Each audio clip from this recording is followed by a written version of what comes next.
Payne. Welcome to the RSU 14 Wyndham Rankin School District Board of Directors meeting. The date is Wednesday. Can you hear me? Does this work? Very low. How about that? Okay. It's Wednesday, August 18th, 2021. Call to order. The time is 6:30. May I have a roll call, please? Kate Bricks. Here. Jenny Butler. Present. Mark Scavone. Here. Pete Hensler. Here. Anna Keeney. Here. Kate Levier. Here. Scott McLean. Here. Mike McClellan. Christina Small. Here. Al Potter. Here. Thank you. Will you please rise and join us in the Pledge of Allegiance? To the flag of the United States of America, and to the republic for which it stands, one nation, under God, indivisible, with liberty and justice for all. Thank you. Any adjustments to the agenda? There is one adjustment to the agenda tonight, and it was corrected on the website this afternoon. Board members, you have a new copy of the agenda in your packets, and specifically it was one of the individuals that you're going to be approving a contract tonight. There was an incorrect step and lane salary, which has been corrected. You have the correct amount on your sheet. Thank you. Now we're looking for public input. This is for anything that is not on the agenda. If you'd like to reach the podium and speak, we would welcome you to do so. Good evening. I'm Rebecca Cole. I'm a first grade teacher at Wyndham Primary School. I'm also the president of Sebago East Shore EA, Wyndham resident, and I serve on the NEA Board of Directors. This is just a point of clarification. Will we be continuing to follow Robert's Rules of Order for tonight's meeting? Yes, we will. Thank you. Anyone else? No? Okay. Item number 6, RSU 14 back to school plan approval. May I have a motion, please? I move to accept the RSU 14 2021-2022 school reopening plan and a submission of the minutes of this meeting to the Maine Department of Education. Second. Thank you. Before we go into public comment, which is usually our procedure, I'm going to see if I can multitask and hold this and read a statement. Thank you all for coming, and thank you to those of you who are viewing this remotely. Before we proceed with public comment, I want to explain the ground rules. These are based on the board-approved policy, BEDH, public participation at board meetings, which can be found on our website. This is a highly charged and emotional issue before us. I'm hopeful that we can proceed in a respectful manner, knowing that different points of view will be shared. To be clear, this meeting is not a public forum, but is a meeting at which the board will conduct business in public. We welcome and value public comment, and the following rules will apply this evening. Number 1, given the volume of folks attending this evening, the time limit for each comment will be 3 minutes. This includes any questions you may have and responses. Ms. Scavone will be the timekeeper to make sure we stay on track. We want to ensure that everyone has an equal opportunity to speak this evening. Public comment is not intended to be an interactive dialogue with the board, rather an opportunity for the public to share their views. Again, due to the number of likely participants this evening, I'm allowing each person 1 opportunity to speak. Please state your name, the town you live in, or the organization you represent.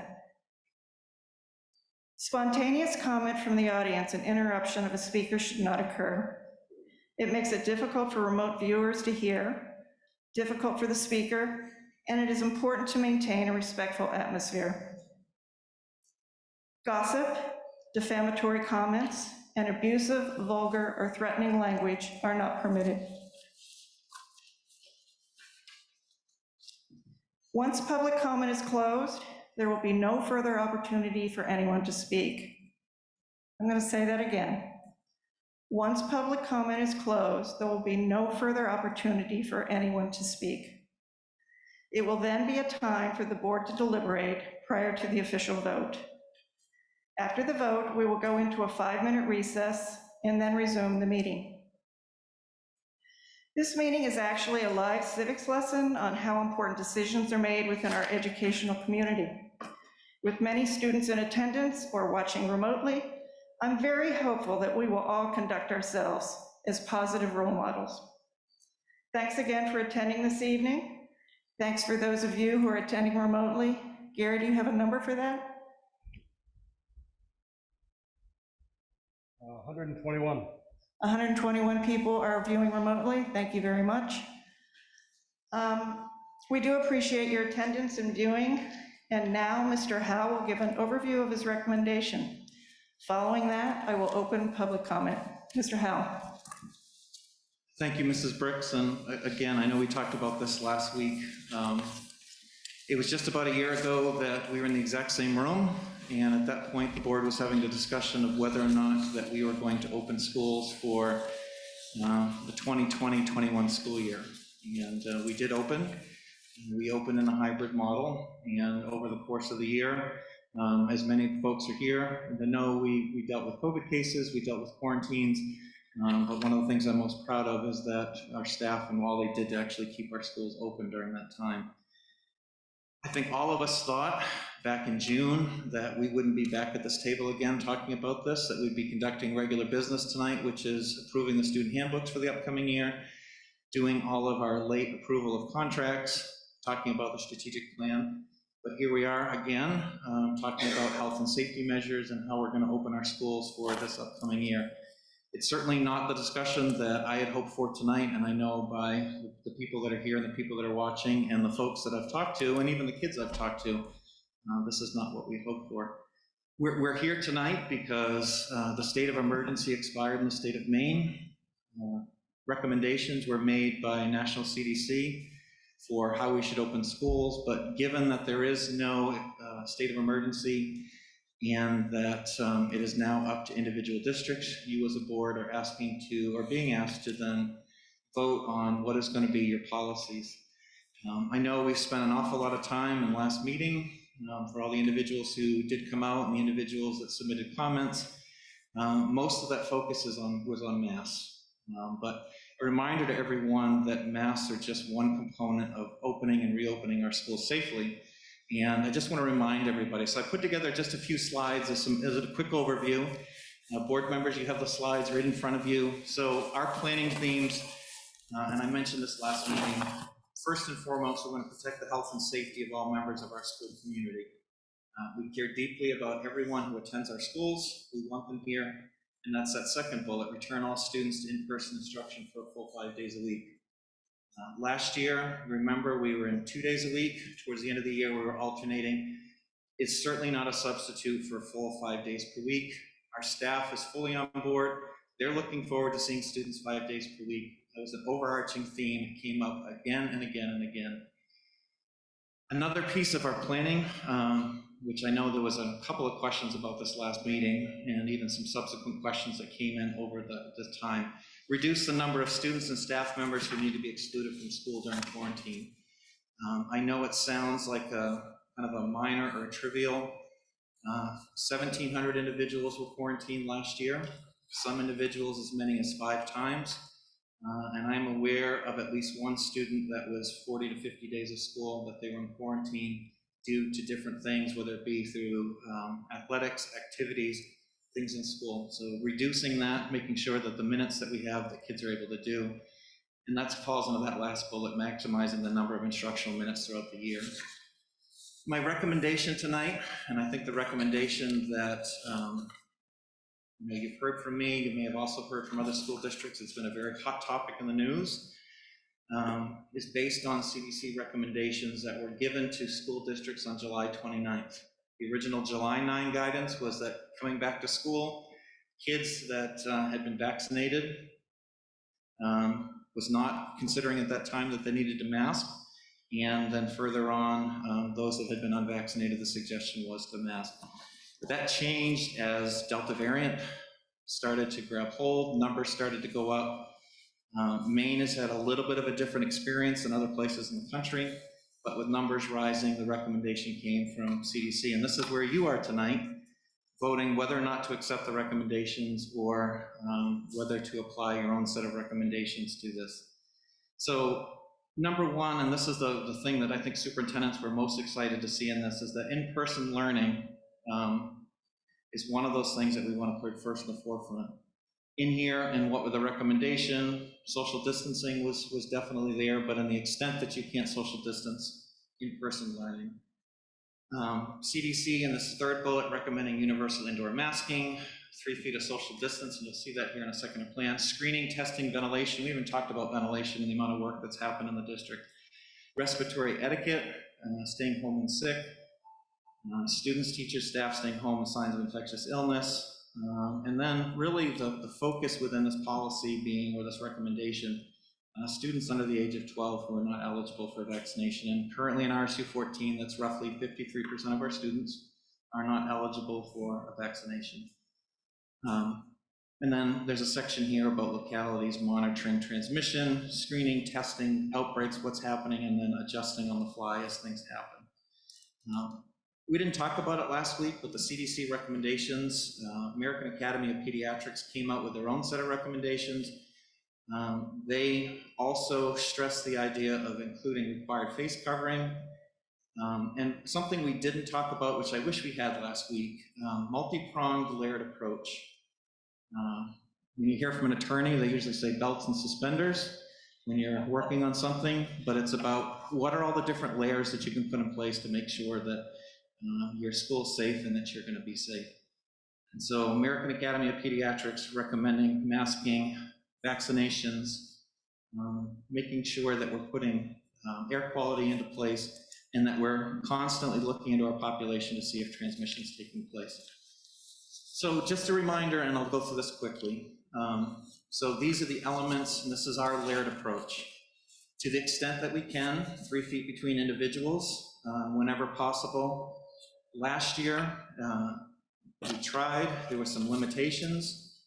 To the extent that we can't do 3 feet, that we're putting the priority of keeping kids in school. Focusing on personal hygiene, hand washing, sharing of supplies, proper sneeze and cough etiquette. Expectation of daily self-checks. I cannot stress how important that is, that our community actually takes their self-check seriously. You can think of several cases last year where individuals were sent to school symptomatic, and it had an impact on other people. And I think that's also another theme going through, is that some of these things can actually impact others. Ongoing use of improved air filtration systems. I didn't know what a MERV 13 filter was before COVID, but now we've upgraded to MERV 13 filters throughout all of our buildings for reduction of aerosols. We have also been pumping in as much fresh air as possible, and our air turnover rates have been the highest that they ever have. It's reduced our energy efficiency, but we have some of the cleanest air that's coming into our buildings than any of these buildings have had over time. And then contact tracing and quarantining for possible close contacts. I wanted to put the slide up. This standard operating procedure, and I actually had a question this week from a community member about why hadn't we put out information earlier about the exception for universal masking. Just want people to know that exception number 4, that guidance was given to superintendents a week ago Monday as a possibility. It became official in the state SOP on Thursday, the day after our meeting. So some of these things are happening very, very quickly, and we're looking to adjust. So quarantines. It did impact a number of people. Students that are vaccinated, no community quarantine, no classroom quarantine, no quarantine from sports and activities. I don't know right now the level of our students that are actually vaccinated. One thing as I talked to Mr. Drummond today, as he's having conversations with coaches, we're not going to say to students one way or another whether or not you should be vaccinated. Okay, that's a family discussion on vaccination. What we are going to say, though, is that if you're vaccinated, this is what happens if you're a close contact. If you're not vaccinated, here's what happens if you're a close contact. Giving kids the facts. what that decision about vaccinations is on them and on families. 90 days, if you've had COVID within the last 90 days, there's an exception being pulled out of quarantine. Pool testing, which is not in our plan. It does exempt you from a classroom quarantine and exempt you from school activities, but for community, does not. And then there's the mask exception. And I just want to make sure that we are all clear. The mask exception, and that's universal masking, and it's only given to schools that practice universal masking. If a student is positive in a classroom and everyone in that classroom is wearing proper masks, then students that are not symptomatic can actually be excused from quarantine. It's very different, the SOP that we had last year, which was typically because kids were coming and going, that whole classes were going out during quarantines. This is just identifying those individuals and looking where they're at. I just want to make sure everyone's clear. This only applies to classrooms. It doesn't apply to an outdoor setting, so there'd be some contact tracing, whether or not that resulted in a quarantine. It does not actually go to athletics. So there are schools around us as our kids travel, depending upon the board decision. If they travel to a school that requires masks, they have to wear masks. However, wouldn't necessarily get them out of quarantine. Fortunately, I think the number that I looked at last, 82.6% of our students in Cumberland County who are eligible to be vaccinated have been vaccinated. So hoping and anticipating that our sports teams will not be impacted much by this. Continue to promote vaccines. We will be, to the extent possible, hosting vaccine clinics. I think everybody saw the news today that the recommendation of a booster. We'll need to work with our health staff on that, looking at where that falls for students. We had quite a bit of positive feedback from parents that it took a burden off of them to be able to at least offer that. Just want to clear up, because I think there was a comment made last week. We are not requiring kids at school to have vaccines. We are not telling kids at school that they need to have vaccines. That's a decision that parents are making at home. They're doing permission slips at home, and they're informing us whether or not that they want to have the vaccination that day. And this last piece of ours, which I think is probably where most of our discussion will land on tonight, requiring face covering masks in all indoor settings and on all school transportation. I shared this last week. School transportation, that's a federal piece that falls under airplanes, trains, all modes of public transportation. That is a requirement. If a student does not mask on transportation, they will not have access to transportation. Staff and visitors, and K-12 regardless of vaccination status. This is the recommendation by the CDC. This is a recommendation by our own Maine CDC, our Maine Department of Education. And just some clarity here. So mask requirement for all participants and spectators at indoor athletic events and after-school activities.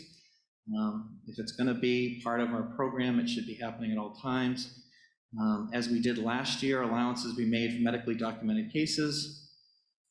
We're going to need to use our cafeterias. And so students obviously need to take their masks off when they're eating and drinking.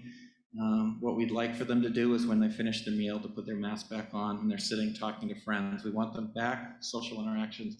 And staff can remove their masks when alone in a classroom, office, or other space. We're just going to ask staff to be wearing masks when they're in the presence of students or in the presence of others who may possibly not be vaccinated. Had a couple questions about this past week. Masks will not be required in outdoor settings. That is within the guidance. And also just guidance is changing frequently and rapidly. And one of the questions also that I heard was, at what point? I wish I had that magic crystal ball that said on January 13th is when we can stop with masks. We get guidance every day. We'll continue to review guidance every day. With a universal mask policy, kids that don't wear a mask in school will need to be excluded until they wear a mask at school. Just want to be clear, that's how this all falls. Couple things that came in today for recent news. Some of this actually impacts some of our high school kids and may impact some of the high school kids who are in the room. Students participating in the Early College for Me program, where we have students that are taking courses at either USM or the community college system. In order to be able to attend those classes this year, they will need proof of vaccination and they will need to wear a mask on campus. If they cannot do that, they will not have access to that program this year. Another one that came in this week, and just so everyone understands, St. Joseph's College, which is where our swim program takes place, proof of vaccination and mask for all participants and spectators to be able to attend swim meets this year. So just an understanding of the microcosm of where we are at the moment. Again, I wish that this was not the conversation that we're having. Things have definitely changed, and with the announcement of a booster and all of us needing to do that, it's my recommendation at this time that we follow that guidance. And I'll go back to the very beginning, which is, I know I may look things a little bit differently. My recommendation is based on health and safety, getting kids back into school, back connected to their friends. We have kids in cohorts that didn't have time to be in school last year, and reducing those number of students and staff quarantines that happened so that we can keep kids in school. So I know kind of a lengthy overview, but hopefully also can answer some of the questions that came up last week. Thank you, Mr. Howell. At this time, we very much welcome public comment. Who would like to speak?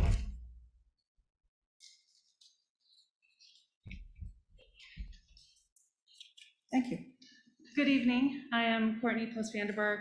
I am a special education teacher here at the high school, but most importantly, I am a mom of 2 boys in the district, one in 9th grade and one in 4th grade.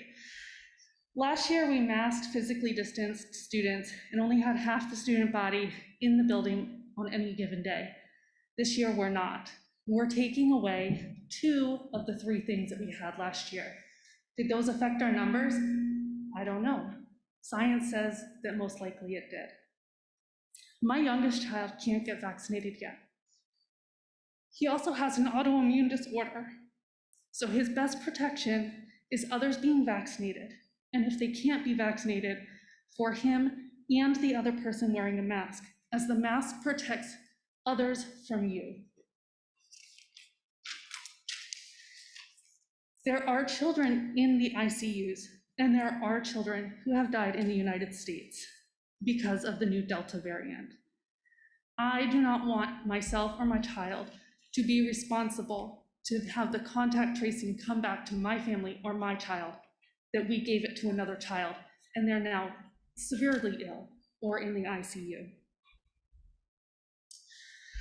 I would rather overreact than underreact and know, wow, our numbers are low, as opposed to our numbers are super high, we've had tons of quarantine. If we had masked, would that have been different? I say we overreact. Myself, many of my families and friends have said isolating and quarantining kids is more of an emotional and academic disruption than wearing a mask. So I urge the school board to think that these kids don't want to be in quarantine. They don't want to be isolated. I'm dealing with depression and anxiety in my older child because of the isolation over the past year and a half and not being able to see his friends in school. So please, I urge you to really take that into consideration to protect everyone. We as a community have rallied around families and kids who have gone through cancer or other illnesses. Now is our time to rally for them again, just by wearing a mask. Thank you. Thank you.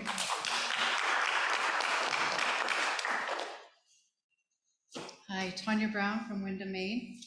I wanted to recap our last meeting. We're asking for the choice on masking. We heard masks are a symbol of fear. They are oppressive, dirty, and they have a host of physiological and psychological problems, not to mention the drop in oxygen for the students. You've been provided information on studies showing that masking does not prevent the spread of COVID or the flu. We had nurses, health professionals, a doctor, students, parents, grandparents comment on concerns and harm masks cause, concerns for mental health and even suicide. Students discussed their own challenges with breathing and depression. This recommendation started with the Delta variant, but to date, the CDC and Dr. Fauci admit they've never been able to isolate SARS-CoV let alone test for the Delta variant. We have given the CDC and Dr. Fauci a year and a half, and all we've seen is flip-flop failures. It's time to listen to the parents in the community. The carrot for masking students is they won't have to quarantine if they're wearing their mask properly. We know that doesn't happen. It didn't happen on the board last week. And I'm sure that we don't have the resources to have someone policing that 8 hours a day. According to Attorney Rents from the Maine Stands Up, you cannot legally enforce a mandatory masking policy. We discussed some possible personnel and school liability for damage, and the mandate could continue to cause our students. What will you do when the parents wanting the choice send hundreds of their kids to school with no mask because they don't work and they're harmful? Will you send them all home, and does that mean that we will take our school tax money and allow our students and our money to go to a different school? That's a question.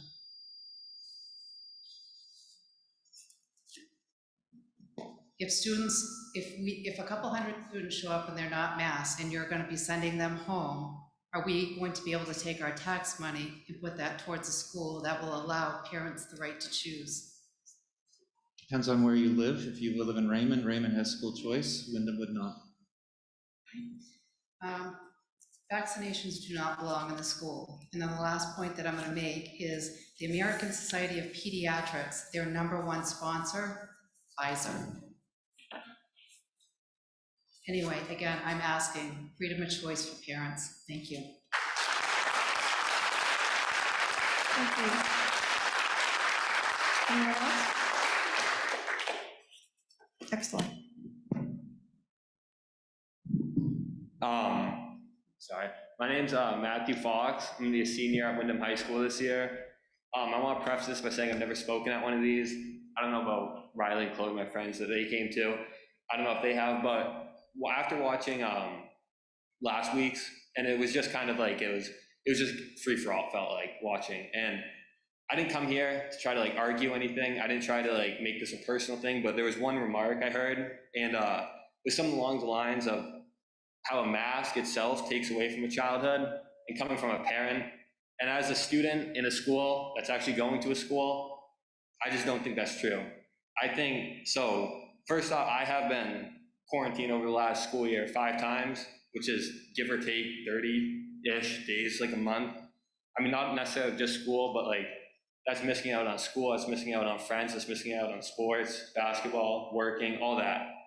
And I just think like, I don't think anyone, I'll keep it short, I don't think anyone wants to wear a mask. I don't want to wear a mask, no one in here wants to wear a mask.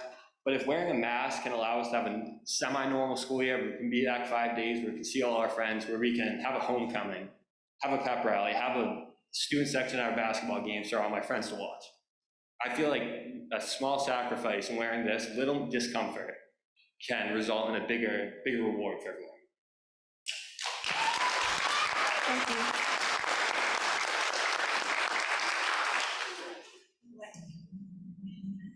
Does this go down? All right. I'm not on the fly as Matthew. I have a script pretty much. So I'm Riley Parker. I'm also a senior at Wyndham. And I'd like to start by saying that my education is my #1 priority. And having gone through remote learning, I think that students and teachers are the most reliable source to be discussing this issue. And I feel like I could offer some insight as to what someone actually involved in the school system thinks. So while masks are annoying, missing out on valuable learning time due to quarantines is not only annoying, it's detrimental to our education. If a mask is a precaution that we need to take in order to maximize our in-class instruction, I feel as though most of my peers and I will have minimal objection in the grand scheme of things. The last thing we want to do is lose out on another school year and another year of opportunities, both educationally and socially. I'm a senior, I want my homecoming, I want a prom, I want to be with my friends, I want to be in the student section at football games. But just please take this into consideration, and please remember that this is our education. Your decisions and what you decide impacts us. Thank you. Good evening, I'm Kim Hartwell. I'm a teacher, but more importantly, I'm a parent. I'm a parent of a senior. I'm a parent of a group of boys that I generally love. as Matthew spoke, I have spent a numerous amount of time with seniors, senior boys who on March 19th, when they got the text from Chris saying, hey, you know, COVID, we're gonna take a long weekend and we're gonna figure things out and we'll be back to school. Those boys stood in my kitchen and cheered. They were like, yes, long weekend, this is great. And now we're 2021. Those senior boys want to be in school. They are not here because they are out on the sports. They are wearing masks if they need to. They are playing soccer. They are playing football. They don't care. They all showed up Monday morning for golf with their masks on their wrists because they were like, if we're told to wear a mask, we'll put it on. If we don't have to, then that's great. But they were there, they showed up, and they are not here tonight, and I'm hoping they'll come by. But again, they're senior boys. We can't. As a teacher in the district, I hope that the school board will support their teachers. I'm hoping that the community will support their teachers.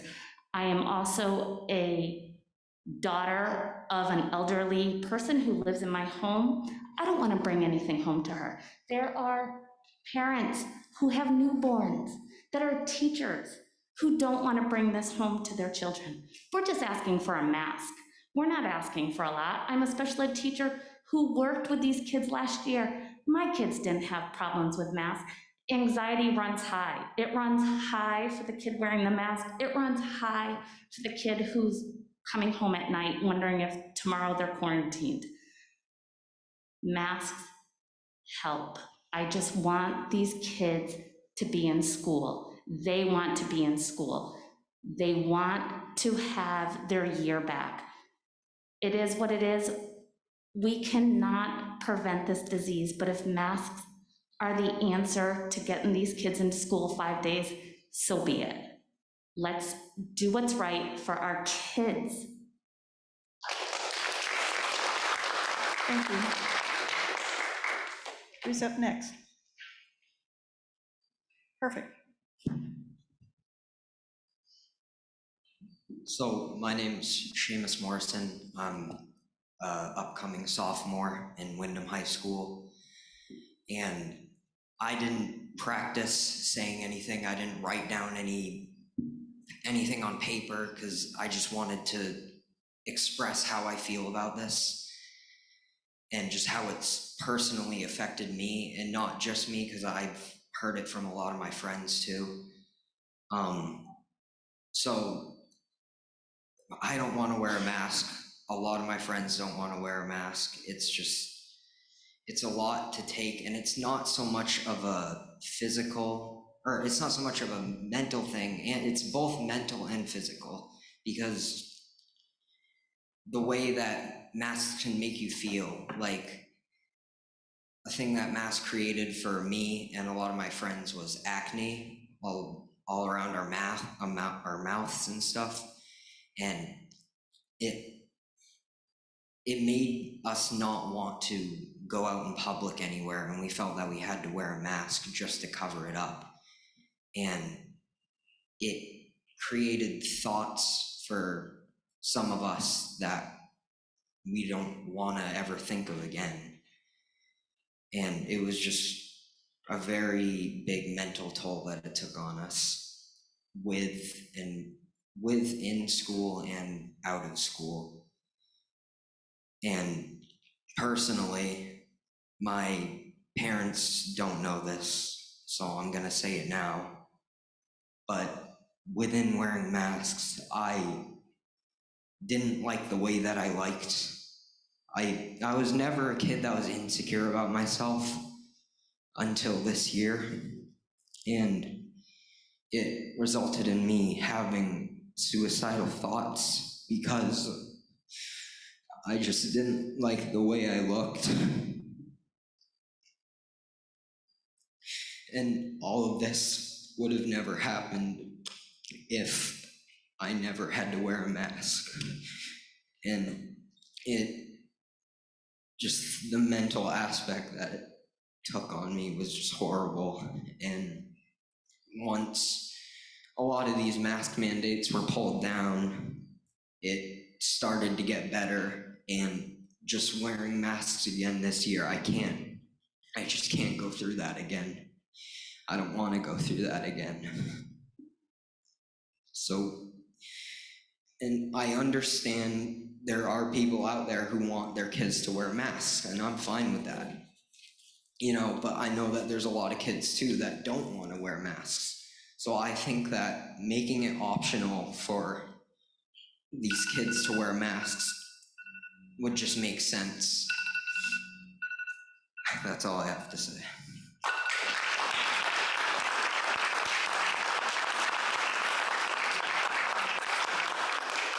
Thank you for those comments. They were very powerful. And I want you to know we will do whatever we can to help you. Can I go? Right, I'm John Henry, I live in Wyndham. I guess I have first thing I want to say is great job to all these kids that are getting up to speak. It's not easy. You guys are great, nice job. I have a question for the board, and then I guess I just have a comment after that. Is there a metric that the board is shooting for where masks will no longer be required? Is there a positivity rate, a hospitalization rate, or is there some sort of attainable goal that can be achieved by the town or the regional school unit to not have to wear masks and not follow this guidance? So it's a great question. That's actually a question that regional superintendents have been talking about to determine what that metric might be. Right now, CDC guidance, I think is what we're all following. But as far as a very specific number of cases, I think for me personally, my biggest concern are those 53% of students that are in the younger grades who aren't currently eligible for vaccination. So if things move quickly with that, then I would see things moving a little bit quickly with masks. All right. And if masks are the only way to get the kids in school 5 days a week, then I guess I reluctantly support that. Although I contend that the NIH study says that 97% of viral particles penetrate through cloth masks. So unless you're giving these kids real N95 masks, I think it's a charade. But I'd like to remind the board that all of this guidance from the CDC is exactly that, it's guidance, it's a recommendation. You guys are empowered to make decisions locally for us parents, for the region, for the regional school unit, for the town of Wyndham and the town of Raven. So I think it's an abdication of your power if you don't make a decision based on the local conditions. We're not Los Angeles, we're not even Lewiston, Auburn. So the decision should be made based on our local numbers, our positivity rates, and our data. That's fine. That's it. Thank you. Anyone else?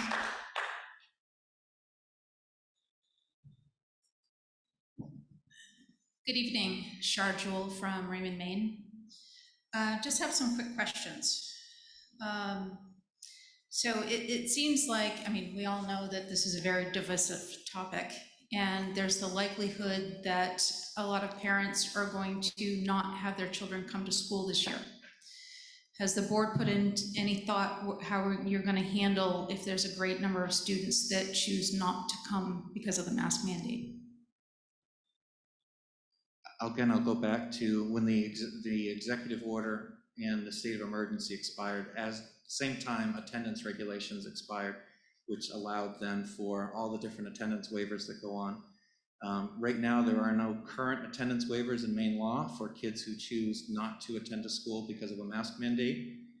I think one of the things that we need to take a look at as a regional school unit is that do we then try to apply to become an alternative school or a charter in order to be able to provide for that.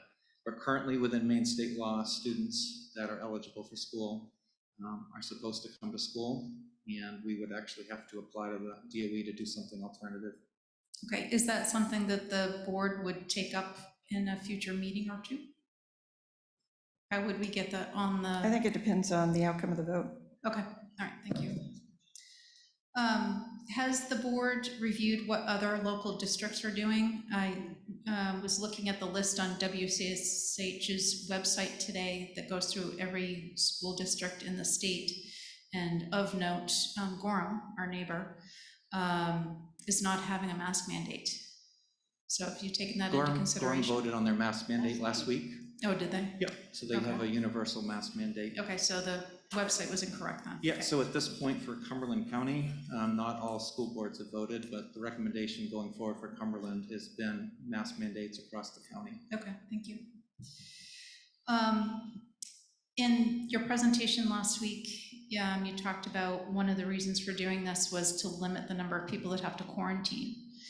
And so when making those decisions, you know, that those decisions have to be made quickly with contact tracing. How are you, the staff, going to verify whether or not students have correctly and consistently used their face covering so they don't have to quarantine? It's actually a meeting that the nurses and I have scheduled for after this upcoming week to run through the SOP to talk through how we're going to go through that. I mean, the real heroes behind the scenes throughout the pandemic were the nurses who did a majority of the contact tracing and working with teachers and the staff members. Okay. And this question I just jotted down because based on what the students over here said, and it made me think, you know, so if you vote to have the mandate and the kids are okay with it, okay.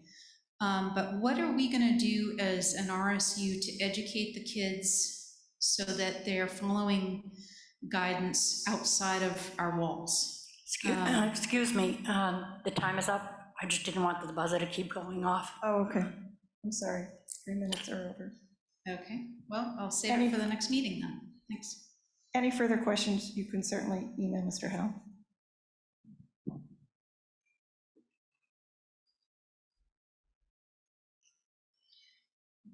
Good evening. My name is Helen May. I'm a parent of 2 children at Wyndham High School, one of whom is going to be a senior this year.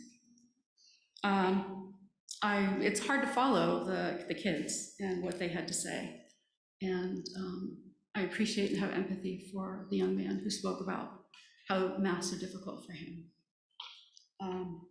Both of my kids would very much like to have as normal year as possible, but not at the expense of their health, their teachers' health, or their families at home. I think that they've shown incredible resilience, as have many other kids, and as adults, I think it's our job to help them become resilient and to get through this very difficult time in our history. I mean, it's just a terrible historic time, and they have risen to the occasion, and I know it's been hard. My kids have had the double whammy of they lost their dad this past year and have been incredibly brave. I was unable to attend last week. I work at Maine Medical Center. Many of the parents that I know have hoped that the board would focus on the science of viral spread and hope that recommendations from public health agencies, epidemiologists, pediatricians would speak for us, but it's apparent that it's important for us to be here as well. As I told the board in writing, my hospital unit has been commandeered twice as a COVID unit and likely will be again as the numbers climb. Staff is demoralized. It's incomprehensible that people not only refuse to protect themselves, but each other. Sometimes because of a misplaced sense of what freedom is. I think freedom without responsibility is just adolescence. And as adults, I think sometimes we have to make choices that are very difficult. There needs to be an acknowledgement of the freedom of others who don't want to be sick or die because for the freedom of others, however they choose to define it. Nearly 2 years later, I'm dismayed that that there's a lot of misinformation about masks and how they're used, and it came up again tonight. Masks protect each other. A simple mask keeps our droplets to ourselves because we know that this disease is airborne. And even a cloth mask, if everyone is wearing them, helps protect us from each other. And 95s are great. They need to be fitted, ideally. They're expensive. They're very hard to get right now. And they're not practical for most people. As a matter of fact, where I work, when we have COVID patients, we actually have PAPR hoods infiltration that we use. And the Delta variant is dangerous, and people are seeing this. I think we're very lucky as a state that we've had the low numbers we have, and in part it's been because we have had leadership that's willing to tamp things down, and I know that it's been very divisive. I know people don't like it. I'm sorry. Okay. Your time is up, but thank you for your comments. Okay. And I just want to say the virus is the enemy. It's not us. We shouldn't be fighting the virus. Thank you.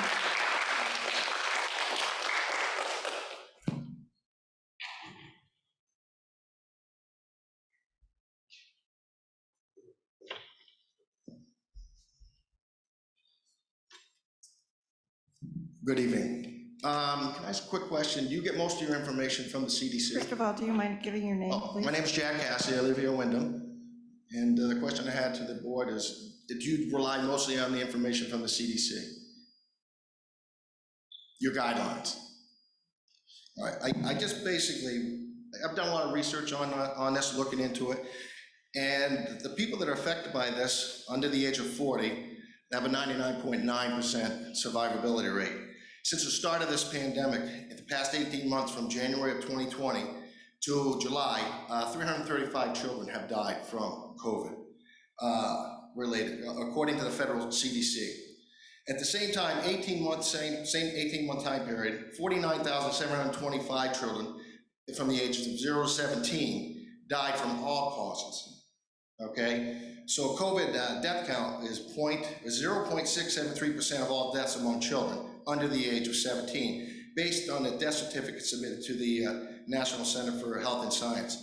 Now, if you look into that 335, the CDC basically does not provide any underlying conditions. You have to go look for the underlying condition out of that 335.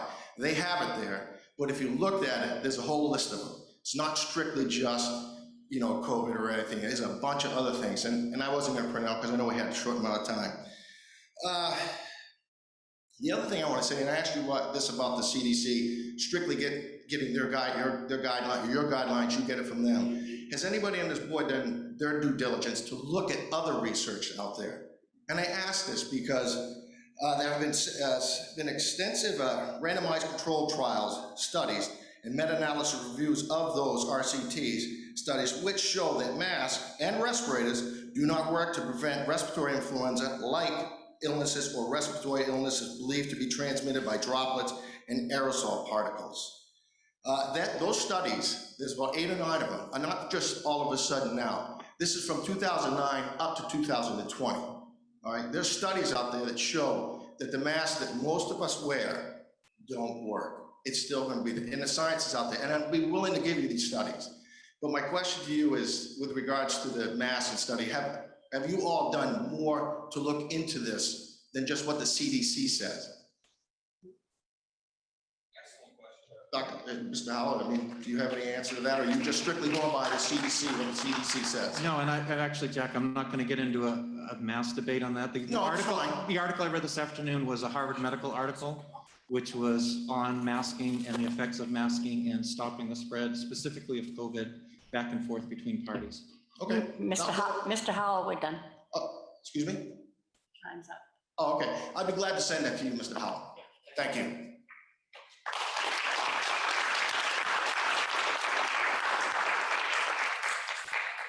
We welcome any other comment? Hi, my name's Christopher Payne, resident of Raymond. Full disclosure, I'm also an employee of the school district, but I do have a 10-year-old going into middle school at Jordan Small. I was just wondering if you could take a minute to speak towards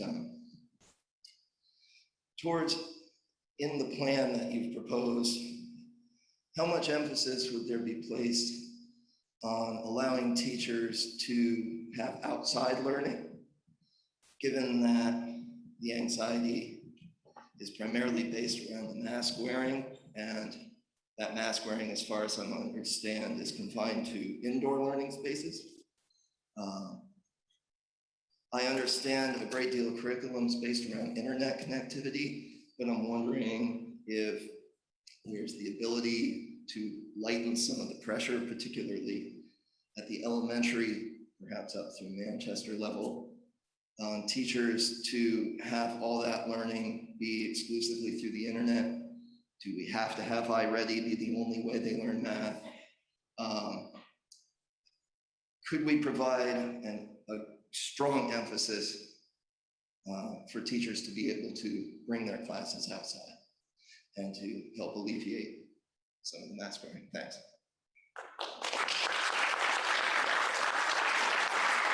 That's a great question. We have outdoor classroom space. We strongly encourage educators to take their classes outside as often as possible.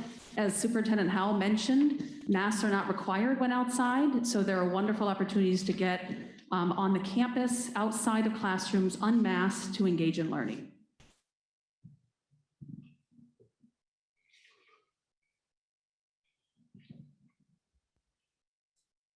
Hi, I'm Nicole Barney. I'm a resident of Wyndham. I have 2 boys in the Wyndham Primary School. I'm just curious as to why it can't be optional. So like if these people want to come and wear a mask, they are more than welcome to, and the people that don't want to, like don't have to. I know as my kids, they touch their face 100% more wearing a mask than not wearing a mask, which I know that's the huge thing of don't touch your face, don't touch your face. I also am concerned about if parents are washing their kids' masks, like, are you gonna make sure that these kids are wearing like safe and clean masks every single day? Because I know that from my personal experience, I've seen a lot of griminess in just my kids' masks in a day, and I wash them every day. So I am just curious why it can't be optional.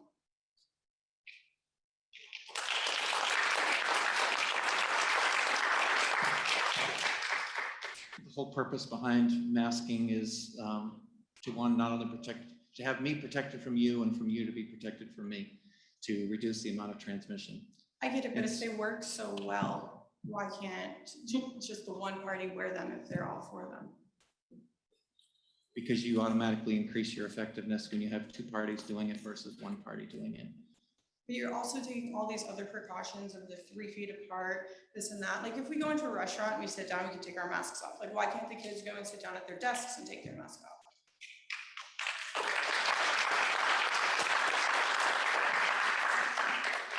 The exact same reason, which is to reduce the amount of transmission and to keep kids in school and to keep kids protected. And we've learned that even vaccinated individuals can carry and can spread.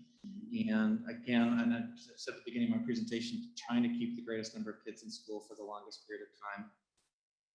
Last year in our personal experience here in RSU 14, and I also want to thank, I know someone sent me some studies of some CDC work, kind of behind the scenes and effectiveness and spread.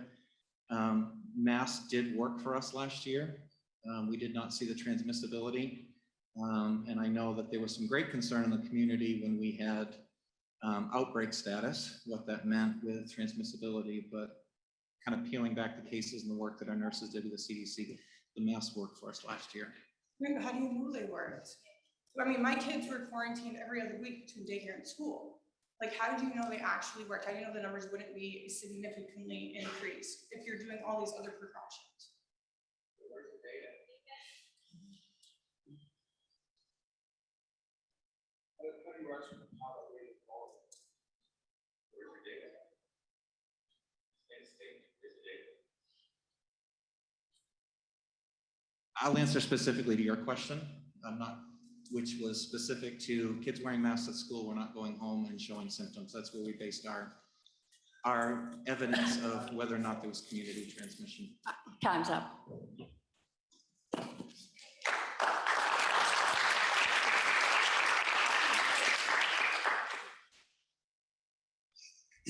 Sean Morrison, resident of Wyndham. My son dropped that bomb. And I guess my biggest worry now is that's how he felt going to school for 2 days a week. That's how kids felt 2 days a week. Okay, we're going to move it now to 5. that strain is gonna be even more on on the kids that are having difficulties with it. I know there are kids out there that didn't have problems with it. We've heard from some tonight, and that's great. But there's kids like my son, some of his friends.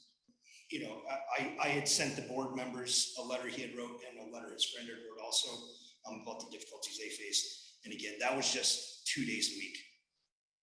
And now we're talking 5 days a week. It makes me pretty concerned as a parent that we're not being allowed to make that decision for our children. That we're not the ones making the call. And I just feel that, you know, we all stood up here and we said the Pledge of Allegiance, you know, the republic for which it stands. And that republic is the Constitution and the freedoms that we have. And to not have the freedom to have my kid go to school without a mask when he doesn't want to wear it because of what he's going through, I just feel you're taking away our freedoms, our rights. So,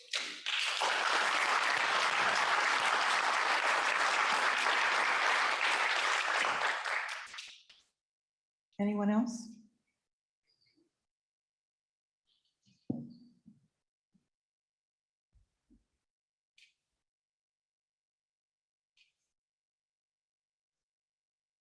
Hello, I'm Charlotte Engelmann from Raymond. I have 2 boys in the system, one starting Wyndham High School, the other down at Baxter Academy.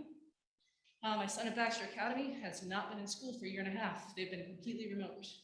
They are finally going to get to go back to in-person learning because of masking. So I appreciate it. He appreciates that. And it's important to remember that the real cause of the stress and anxiety right now is a global pandemic. It's not masks. I mean, the pandemic is what's causing the stress. It's causing stress for kids, parents, teachers, everybody. I appreciate the layered approach that you're taking. I did not know the whole setup there with what quarantines would be based on vaccination status and masking and everything like that. I love that that's following some science that's progressive, that's allowing kids to make a decision in that, putting some power in their hands. I asked my kids about this fall, and their biggest concern was that we're going to get tossed into quarantines and isolation and everything like that. They just want to be back at school with their friends. Nobody likes masks. Nobody does it. Doesn't work for anybody.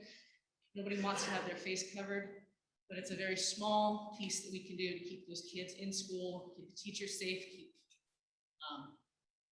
everybody safe around the place. If we do get tossed back into isolations, then that pulls kids out of their sports, out of their school, out of their plays. That's going to create more stress and anxiety. So if we can keep that at bay, that'll keep our kids in a better place mentally, socially, and emotionally. I do really encourage the board to really aggressively continue looking at indoor settings in terms of being able to take off masks at desks.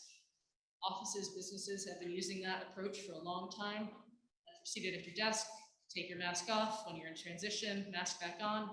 Helps with communication. It'll help give kids a break during the day. And with some of the science, it could encourage that we can keep everybody safe while still giving those breaks. Thank you. Thank you.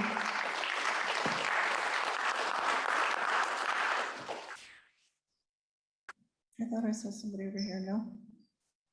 Here we go. Hi, thank you for having us. I introduced myself last time, but I'll introduce myself again. I spoke. My name is Dr. Robin Frost. I've been in this community for a long time. And I think that we're missing the point here is that we're talking about masks and we're talking about 2 different thought processes about, what really works and what really doesn't work. So given that, and given that the fact that you all were given a number of different scientific papers, which I hope you all read and went through, because there was a number of scientific-based studies and stuff that you were given to show that masks may not be as effective as we think they are. But my point is the physical, the psychological, the mental, or the social problems it has on kids. We talk about protecting the kids that have problems and that need to be protected from COVID, but what about the children that can't wear masks? What about the children like my child who also has an autoimmune disorder that does not allow her to have a hormone that produces oxygen, enough oxygen to deliver to her tissue? So extended periods of time wearing a mask, that her oxygen level saturations drop. So we have to look at the fact that there are a number of different things that we're looking at. We're looking at wearing masks, and I respect the fact that you believe that they work, but you also have to respect the fact that we don't believe that they work. And you also have to respect the fact that our children are hurting from physical, emotional, social issues associated with a mask. I had to homeschool my child to keep her safe. We followed the rules, we did everything we're supposed to do. She decided to be back to school, and here we are again. So it comes down to her carrying oxygen tanks through the school, which seems ridiculous. If you believe masks work, you are protected. The other thing is, we really do need to look at this board, and we really do need to have an understanding of the fact that I personally don't believe it's your job to make medical decisions, because I don't believe any of you have a medical degree, and I'm not being rude, but I don't think it's right for you to make parental decisions for these parents. And having said that, is you're not the parents. And this is an area where we shouldn't even be sitting up here. This should be an optional decision and for all the families to make. And if you believe the mask is protecting you and you believe the distance is protecting you, then take all the precautions you can. Wash your hands, do all the things you have to do. And I appreciate that. I'm sorry, time's up. I'm just going to introduce. I'm sorry, it's one person. And I'm sorry, your time is up. Okay, I'm sorry. So I just would like to, I asked a colleague. I'm sorry, your time is up. I'm just going to introduce my colleague. I asked a colleague and a friend. I'm sorry, ma'am, your time is up. I just would like to introduce, he came. Anyone can come up to the podium and speak.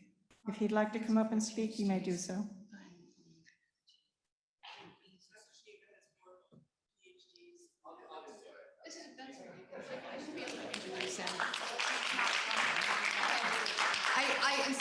Just to be clear, I want to reiterate the ground rules again. Everybody is entitled to speak one time for 3 minutes. So after that, it will be someone else's turn. All right. I appreciate it. Can I ask who's filming here? Yeah, I was trying to introduce him. Thank you. He can introduce himself. Okay, thank you.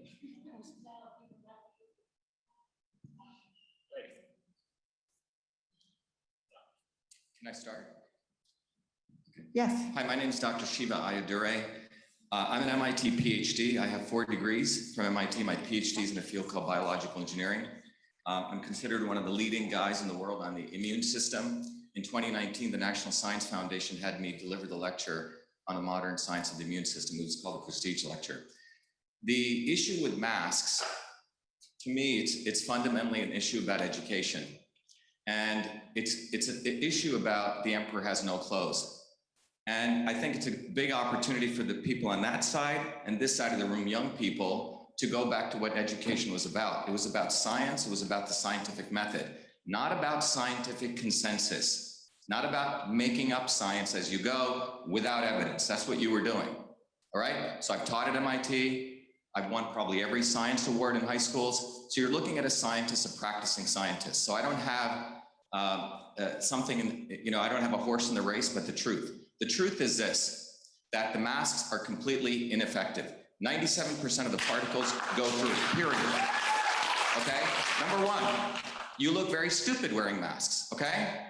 Sorry, what I mean by that is that it is affecting the social and mental well-being of kids. During the age of 5 through 14, the face needs to be looked at and observed because that's where the emotional development takes place. If people cannot see your face, they're missing very important developmental cues. And if you want all the systematic review literature, I'll give you that. That's only on the mental and social side. Let's talk about the physical. The physical side is quite important. The masks are completely ineffective. the particles go right through. If you really want to protect yourself, please get a hazmat suit, okay? That's where you should start. But forgetting the benefits, quote unquote, benefits of masks, the fundamental issue is it hurts your body. I'll leave you this research paper, it's original research, and it's about masks and oral health. When you put the masks around your mouth, something very fundamental occurs. You change the pH of your mouth. Now, anyone who studies science knows that the oral health is connected to your brain health, to your cardiovascular health. Just go to the dentist. They'll tell you when you get certain dental procedures done, it's going to affect your heart health.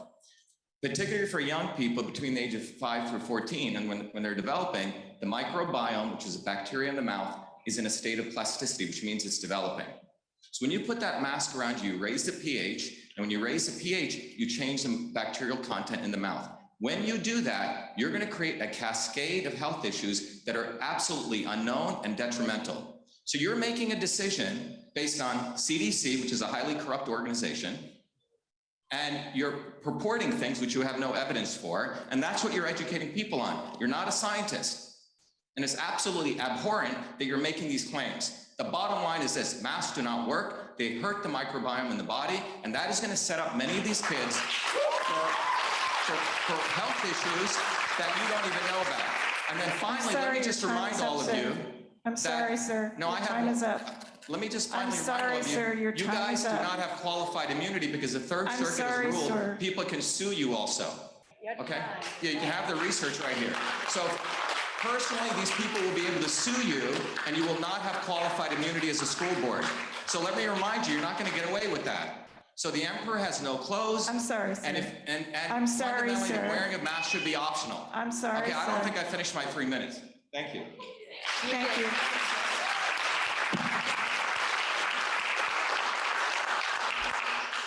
Am I good? Okay. Okay. I'm Chloe. I'm a senior. I participate in sports, clubs, and I'm sorry about these negative experiences with masks. I have not had those same experiences, so I don't really know about that. But I don't think wearing a mask can cause harm. It can only do good. Like, it's just a piece of cloth. Just put it on. If you have sensory issues, just wear a different material of mask. And not only that, but like, you're causing harm to other people, not yourself. If you don't want to protect yourself, cool, but at least like care about other people and not be selfish about it. And not only that, but like hardly any kids get COVID. I feel like one dead kid is enough to want to wear masks. That's just me.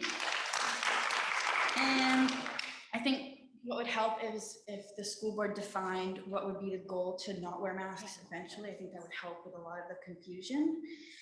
And I think like when your car breaks down, you go to a mechanic, you go to the expert. You guys obviously aren't qualified doctors. That's why you're looking to the CDC of qualified doctors to make these decisions. And I think it's also not fair for parents to have such a big say in this because they're not the ones going to school. I understand you want to protect your kids in the way that you think is best. I think you should really be more looking to the kids and the teachers that are going to be in the environment and having to deal with this the whole year instead of making these decisions when you haven't even stepped inside the school in years. And I think we're the ones in school, we're the ones you guys are making decisions for. And if masks are so upsetting, it's not the school's issue, it's the parents' issue to get individual help for their kids. If it is so damaging to their mental health, I think that's just underlying issues that have already been there. So I think it should be up to parents and students that are going to be involved and not outside people. Thank you.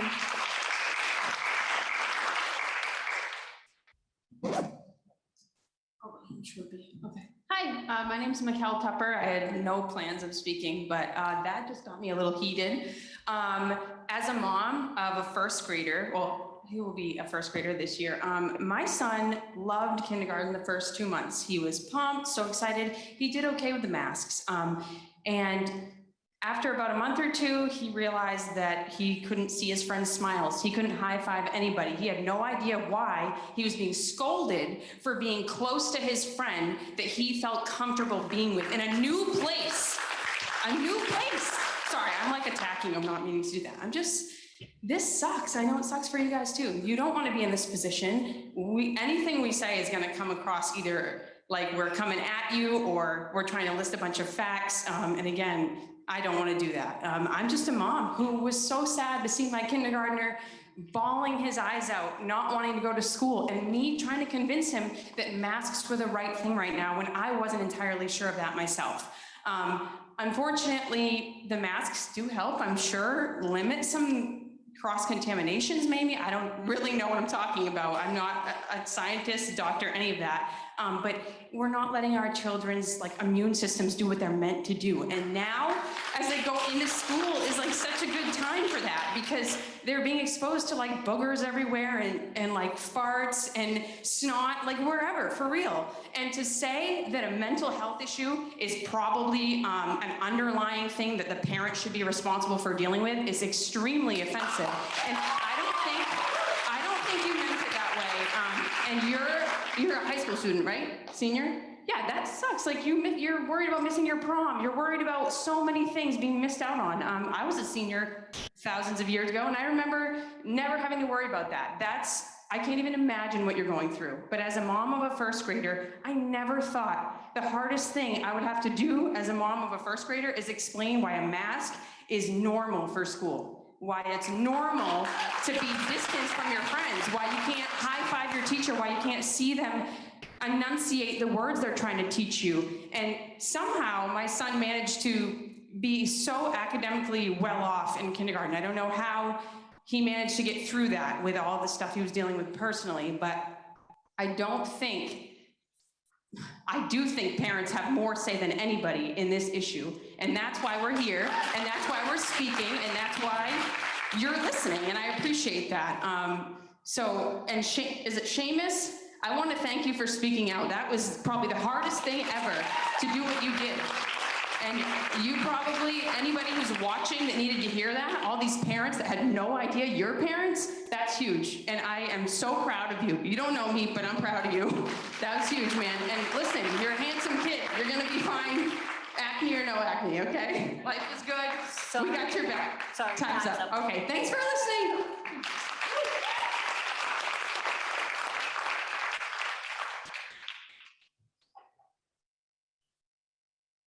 Mike Pasquini, live in Wyndham. I spoke here last week and I totally wasn't going to speak tonight, but I feel compelled to.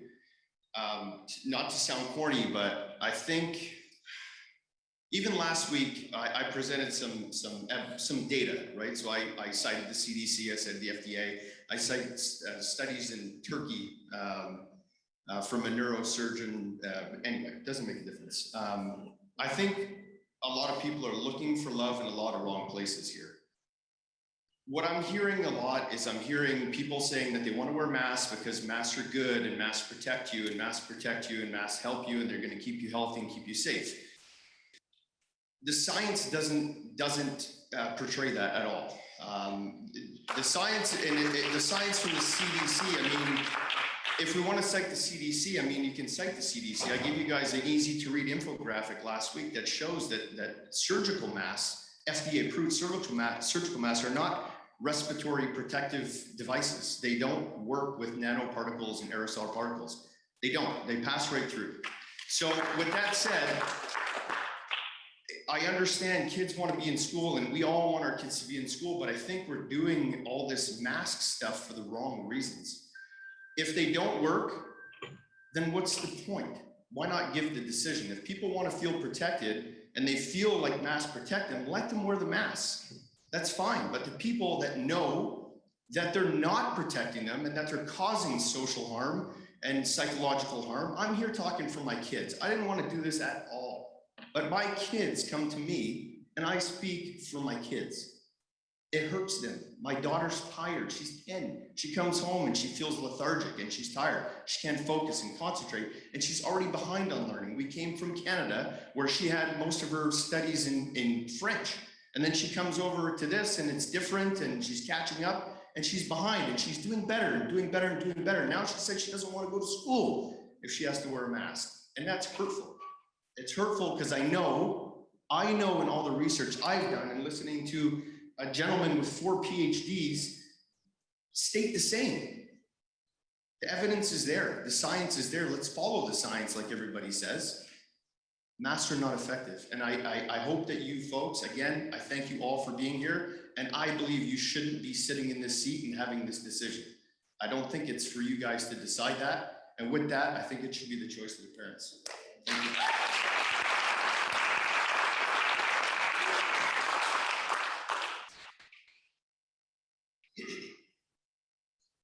My name is Tom Golubieski. I live in Raymond. I have 3 children who are going to be attending schools in Raymond this year. I have a few questions I'd like to pose, but before I do, I can't miss the opportunity as someone who makes a living essentially making sure that people can send and receive email. Thank you, doctor. If you don't know who this man is, I don't think you're paying attention, because he's had a lot to say for quite some time that needs to be paid attention to very carefully. Where are the studies and research into the negative consequences of extended mask wearing by children? Where is the data showing significantly higher transmission rates among unmasked children versus those with dirty masks being worn incorrectly? How do you know mask wearing is safer for my children than were they to become infected with COVID? What if they've already had COVID? Why does your mask only work if I'm also wearing one? Can't you just wear 2? Why is there so little talk about natural immunity? Do you have any idea how many students in the district have already had COVID? Do you have any idea what percentage of students are either vaccinated or have recovered from COVID? How safe is safe enough? When do we accept that COVID is not going away and should be treated like the flu or the common cold? How have we gone from 15 days to slow the spread to over 500 days to slow the spread? By what metrics and data specifically have you decided to require masks? By what metrics will you drop to recommended masking? If you don't have measurable criteria today, then when will you? What if I would prefer to risk my student being quarantined rather than masked? Where else in town are children required to wear masks? If children are engaging with friends, neighbors, and the general public outside of school already, isn't transmission going to occur regardless? Why is there so little talk about underlying conditions? Why is there so little talk promoting healthy living? How will the correctly and consistently worn requirements for mask wearing be verified so that exceptions can be made to quarantine requirements? If I understand correctly, we were told approximately 1 case per day was detected last year. Of them, how many students experienced more than mild cold symptoms? Why is there so little talk about natural immunity? Do you have any idea how many students in the district have already had COVID? Is this pandemic really a case-demic based on questionable testing that cannot differentiate between COVID, the flu, or the common cold? How many Maine children under the age of 18 have died from COVID? As educators and those responsible for policymaking, are you demonstrating intellectual curiosity? I'm How sorry. much time have you spent Sorry, reviewing time's evidence up. outside the CDC? If you mandate a muzzle on Sir, my child, I'm sorry, how your dare time's you? up. Thank you.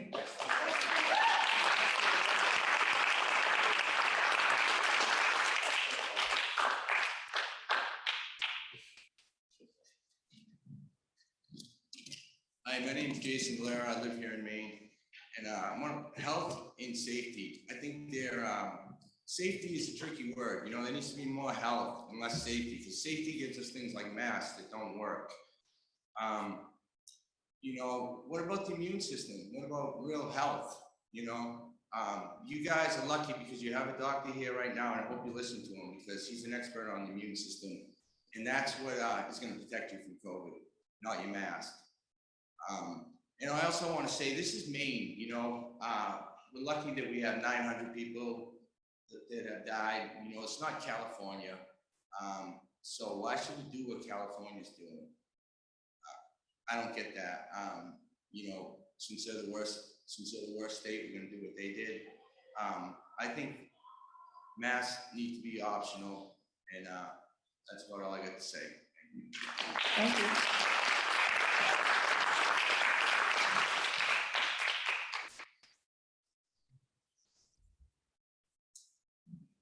Hi, my name is Jenna Duffy. I have 2 kids in the school system, one going into 4th grade, one going into kindergarten. I've lived here my whole life, went through the school system. I spoke last week, but was overwhelmed with emotions. I want to speak again, but with a different approach. I don't want to stand up here with the statistics and research because we can all Google that and decide and believe what is true and what is not. What I would like to do is speak as a mom, wife, sister, daughter, and friend. I feel like a majority of us are feeling the same way I have been feeling, mentally exhausted and frustrated. It's tough being a parent. It's really tough. So I flip-flopped myself and put myself in your shoes as a school board member and thought how my mind would change with someone else's words. And then I knew what I wanted to say.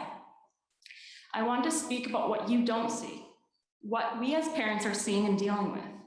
The anxiety-ridden meltdowns, the bellyaches, the fear of school, the depression, the anger from having to keep a mask on all day, or the fact when you ask a child if they would rather go to school where they don't know anyone or have to wear a mask, they choose to go to a new school is heartbreaking. And it shouldn't have to be that way. We as parents shouldn't have to be searching for private schools or online schooling. We should have that choice to not put that mask on our child in a public school that we pay taxes for. The kids shouldn't be worried about masks. To everyone up on this school board, you all hear about it, you get emails and phone calls, but you're not present every single day that this is a battle we are dealing with. Do you know how hard it is to drag your child to the car in the morning because they're hyperventilating about going to school? Listening to them cry the entire time until the guidance counselor comes out to pry them from your arms? And maybe some of you have dealt with that, and it does suck. I would get daily phone calls every day from her telling me she was so nervous and scared that her belly hurt so bad she wouldn't eat her lunch. This has affected her so badly on top of previous anxiety that we went through 2 school therapists and now started seeing one outside our school.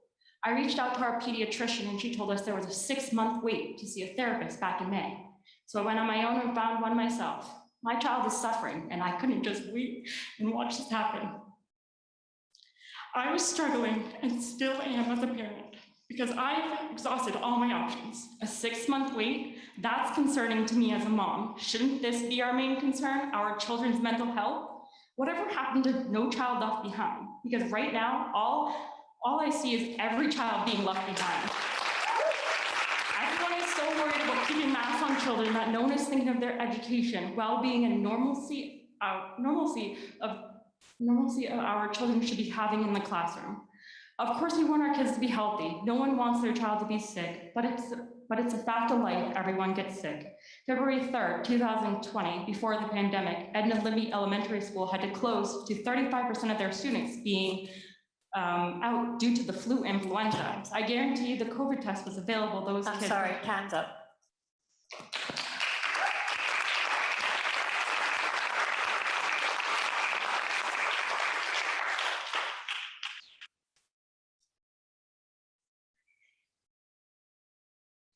Hi, my name is Jay Fuller. So I can't speak for elementary school students, but I'm just gonna talk about this from a high schooler's perspective. I'm gonna make this short because I was originally kind of here to be an emotional support rep for my mom and also to kind of like listen to what everybody had to say. And I didn't know this would be in person, so I basically rushed to get ready, so I'm sorry for my appearance. As I've said, I'm an upcoming senior at Wyndham High School, just as Matthew and Riley who spoke, and I condemn you both for speaking about this, and all the other kids who have spoken about this issue. So, as my mom said, I have lost my dad in May of 2020 in the heart of a huge surge of COVID. He had lung cancer, but despite knowing that he did not have COVID, I couldn't see him until the end. The last not even half an hour he was alive. I barely got to talk to him. I never fully got to say goodbye and tell him that he actually had a son. So I loved him more than anything, and I know the feeling was 100% mutual, but his brain was so damaged he couldn't speak. Only spark of recognition and love in his eyes was all I got. I don't say this to garner sympathy, but I'm telling you this, just so you know, I wish this had never happened in the first place. And I hate it all as much as you do, maybe even more. But despite since he died, and even before then, all I've wanted is normalcy, and we will not get that without the masks. Seriously, just please listen to the scientists. And coming from a senior, in the wise words of memes, it is a small price to pay.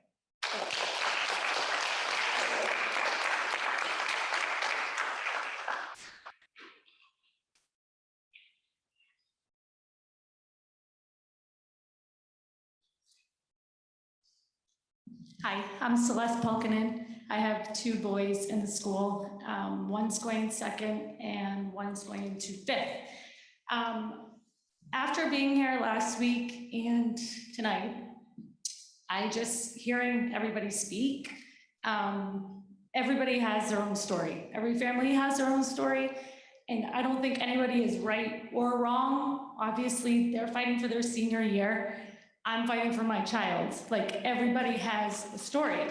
And I just hope that when you vote tonight, you can vote with your heart and not just put all the politics aside. I know we can all, like Jenna has said, we can all do our own research. We can Google what we want. We can read the stats. But what it all comes down to is all we want is the choice for our own family, for our own kids. So just remember that tonight. Thank you. Thank you. Anyone else?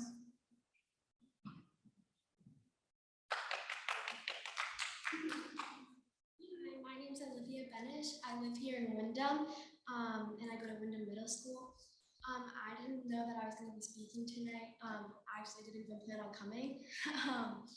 But I think that it should be the parents' choice or the kids' choice because last year I wore my mask how I was supposed to every day unless I had to take it off to eat. And I still ended up getting COVID.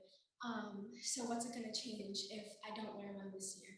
I understand that people they want to have prom and stuff, and if you want to go ahead and wear a mask and do that, that's great. I would support you. But for me, it's caused me so much depression and anxiety and mental health. It gives me headaches, and I know for a lot of other kids it does too.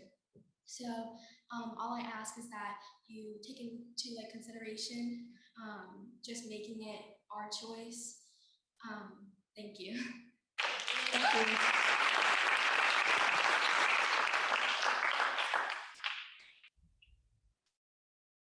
Hi, I'm Zach Carranza. Ms. Butler was actually my homeroom teacher back in high school. I graduated in 2008. I got a son now that's going into 5th grade, and I'm pretty much just here to speak up for him. Actually, I probably should have brought him in so you guys could have listened. He doesn't want to wear a mask.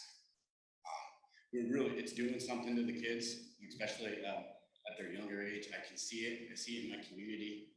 I'm not a doctor. I don't have any experience in the profession, but I just hope you guys take that into consideration and really think what it's doing to them at these younger ages. And they explain, the stuff of seeing your facial expressions and stuff like that, and try to go back to when you were that age and maybe what that effect would have on you. And the older kids, they can speak for themselves. Younger ones can't. And I didn't want to come here, but I told them I would. So, thank you. Thank you.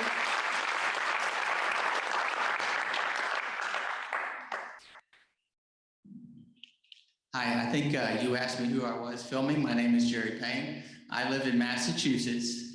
I grew up in Texas. I saw the football players come up here. It reminded me of home when I came up here.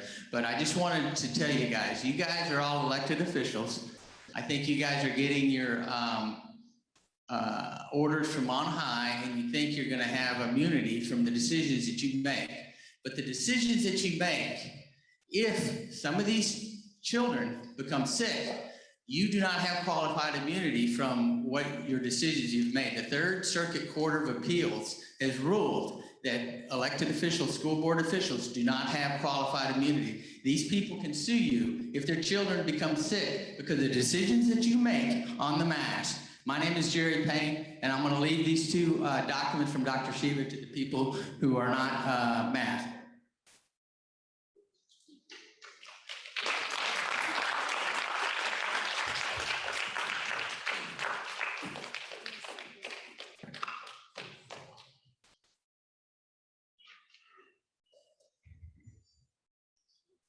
Joel Woodward, been in Wyndham 12 years. And a quick statement and a quick question. My first statement is I find your time is up. Somebody gets the nerve to come up here, oh Jenna, you're mid-sentence, you're shutting them down. It's extremely rude. My other statement is this. You have a world-renowned scientist over there. And for all you school kids, you know, he is the best. MIT, if you want to learn about this, as I do, I get up every day, I read about it. I can read about masks on one side, find another article on the other side. Who the hell knows? My question is, if Dr. Shaw was over here from Augusta with his little Diet Coke, would you have shut him down? Yes, I doubt it. we would have. Let him talk, because I want to hear what he has to say. Anybody else?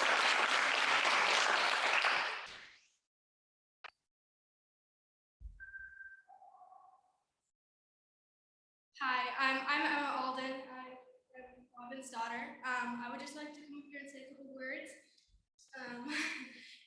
I was one of the people, or I am still one of the people who was unable to wear masks for extended periods of time because of the condition, like she said. And I just want to say that she also said that I was homeschooled, and that was really tough for me. And I think a lot of people can relate that working and learning from school, from home, is a struggle. It's not only academically a struggle, it can be mentally and socially. It's just draining. So I just wanted to, say that I don't think any of us are really here to, try to prove you of our opinions or tell you what is right and what's wrong. I'm just going to be here to speak for the right choice, and so that we have an option, and that parents have the option to choose what they want to do for their children and what the children want to do for themselves. Thank you.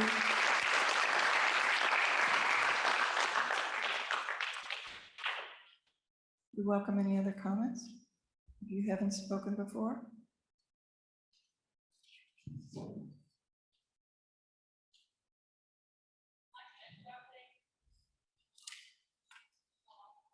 We're just allowing comments from each person. If there's anyone who hasn't spoken, we'd love to hear from you. How you doing? Adam's Ajak. I have 3 boys here in the Wyndham school system, elementary school, middle school, and the high school. I really didn't want to talk here at all, but I know some people that the kids came up here that talked and that are actually stating that they want to be here just to go to school, they miss their friends, and they want to go to prom. Well, we never had to deal with that as kids. All of you guys never had to deal with that. Like, I can't imagine having to want to go to prom and wear a mask while slow dancing with your girlfriend or boyfriend. That's awful. And then the other thing is, do you guys know in the state of Maine how many kids died of COVID last year? That's a real question right now. I can only go on the data that was given by the Commissioner of Education, which was there was a student from the state of Maine who did pass last year from COVID. Okay, do you know nationally how many kids died from COVID? I don't know nationally what the number is. Okay, and that was just over 1 year of stats. So 1 kid in Maine. Do you know how many kids died in school bus accidents last year just in the state of Maine? Okay, do you know nationally? It was a lot more than 1 in the state of Maine and 33 in the overall country. And this is 9 years of data that I actually have photos on my phone that showed just how many kids passed away from bus accidents. Are we gonna start looking at these things and putting seatbelts in school buses because we're so concerned with our kids' safety? I mean, how many kids passed out on the soccer field or the basketball court because they were pushed too hard during practice? And are we gonna start taking these sports and lowering the standards and only practicing 30 minutes instead of 45 minutes? I mean, we're already going to schools now where if it's 105 degrees, we don't have soccer practice. That was never the case when we were kids, ever. It's really, really tough for me to see how many kids are standing up here and begging to go to school and fighting for masks so that they can go to prom, they can play sports, all these things. This is not what we went to school for when we were kids. This is not something that we had to worry about. I'm honestly just here for all the kids to have a regular life. I've watched all these people come up here with masks and talk, and none of them are wearing their masks correctly. I'm sorry, sir. They have air gaps between them. I'm very happy that you must have gotten scolded because you pulled your mask up and haven't touched it the whole time. Sir, but your time is up. I'm what's sorry. happening with our kids. I'm Sir. sorry. It's not what's happening.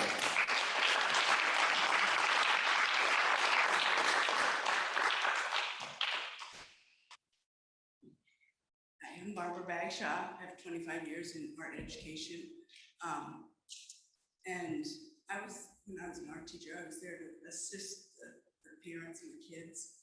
I didn't really take it upon myself to mandate anything or go against the parents' wishes or whatever. And school board,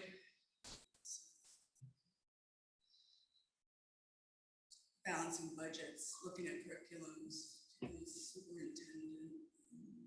But I'm just wondering, we have an expert here, if you had any questions about this, because I noticed that some people are wearing this paper mask that the boxes say will not protect you from virus or COVID-19. So, I mean, I haven't been able to find any peer-reviewed studies saying that the masks work. The New England Journal of Medicine last year said that masks at best were virtue signaling. So, I mean, I was terrified at the beginning. I wore my mask, and then after months and months, I was like, what's going on here? But I'm just asking, do you guys have any questions about studies with masks for Dr. Sheila, since we have an expert, world-renowned doctor here?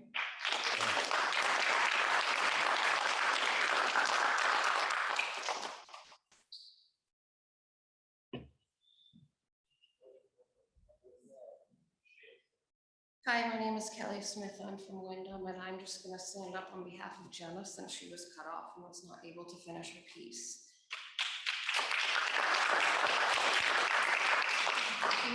Her last piece was, if you all decide tonight that masks should be mandated, I encourage you all to go stand to the drop-off line and sit in the classrooms with these younger kids for a week straight with your mask on and see what it's like and how hard it is for these kids and teachers to be heard and how much of a distraction it is. Let us as parents worry about our kids, make this decision ours because we know what's best. And I just have one question for the third lady in right there. You've pulled your mask up, I don't know how many times tonight from the very get-go. How do you expect all of our children to wear theirs and not touch them and wear them appropriately? Thank you.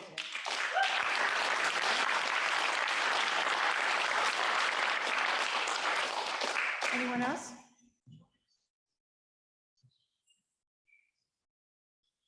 Just a reminder, this would be the last time we will entertain public comment.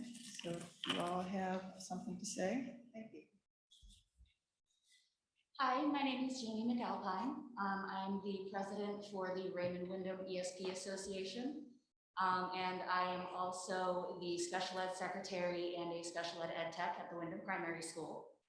I appreciate everybody's honesty and everything tonight. And I wanted to share, as somebody who spent the entire school year in with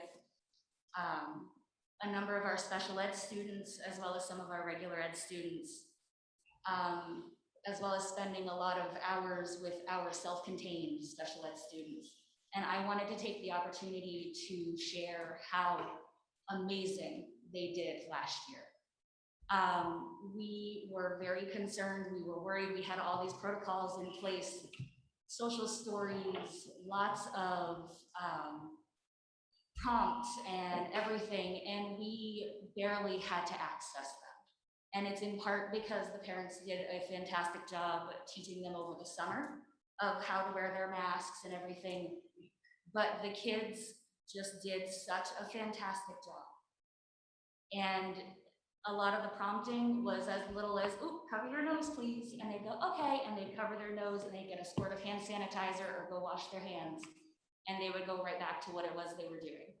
And I just wanted to make sure that the board had the chance to hear and that the parents had the chance to hear how fantastic a job that our littles did last year, the entire school year.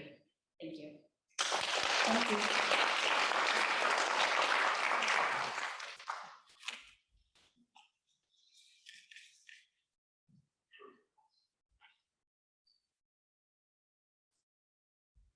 Good evening. My name is Ray Fox. I'm a Wyndham resident. I'm also an educator.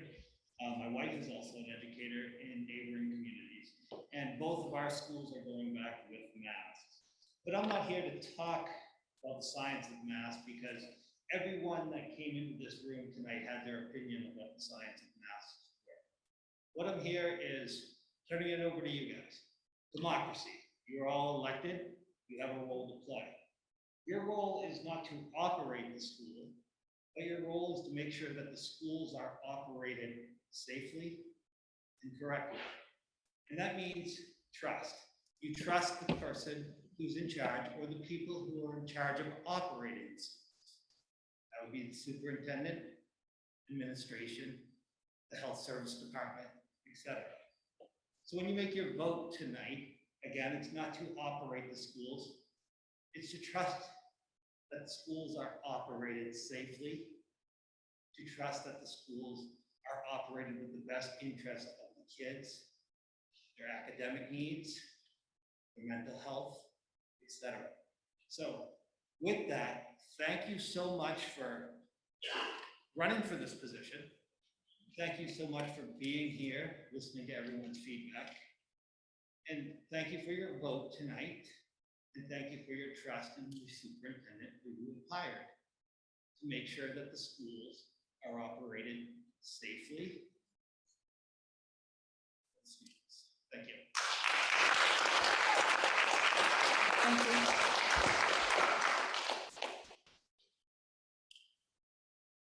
We're willing to hear from other folks if there's anyone else who wants to speak. Just again, a reminder, once we close public comment, we will not entertain any other comments from the public. The board will deliberate, and it is not an interacting kind of situation where you can comment on our comments as we deliberate. This is strictly our time to discuss. So we are open for any other comments. We certainly don't want to shut you down. For anyone who wants to speak, I'd love to hear from you. Seeing none, thank you very much. Public comment is over, and we're going to take a 5-minute break.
Okay, folks. As soon as everybody gets settled,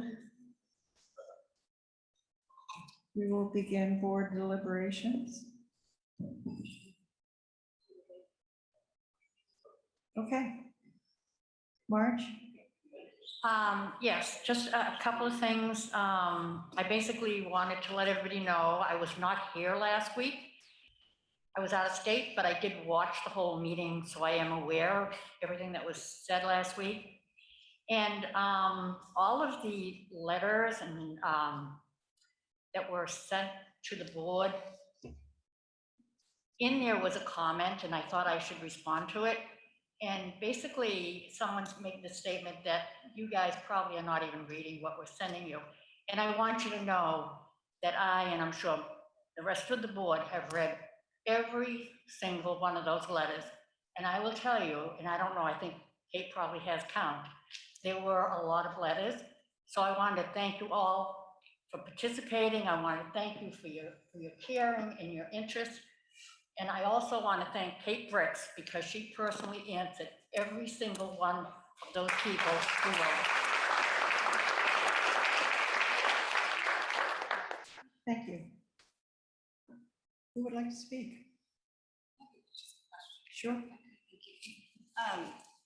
There was in one of the many emails that we received, there was a question or there was a comment about if we were mask optional, how students would be in a classroom.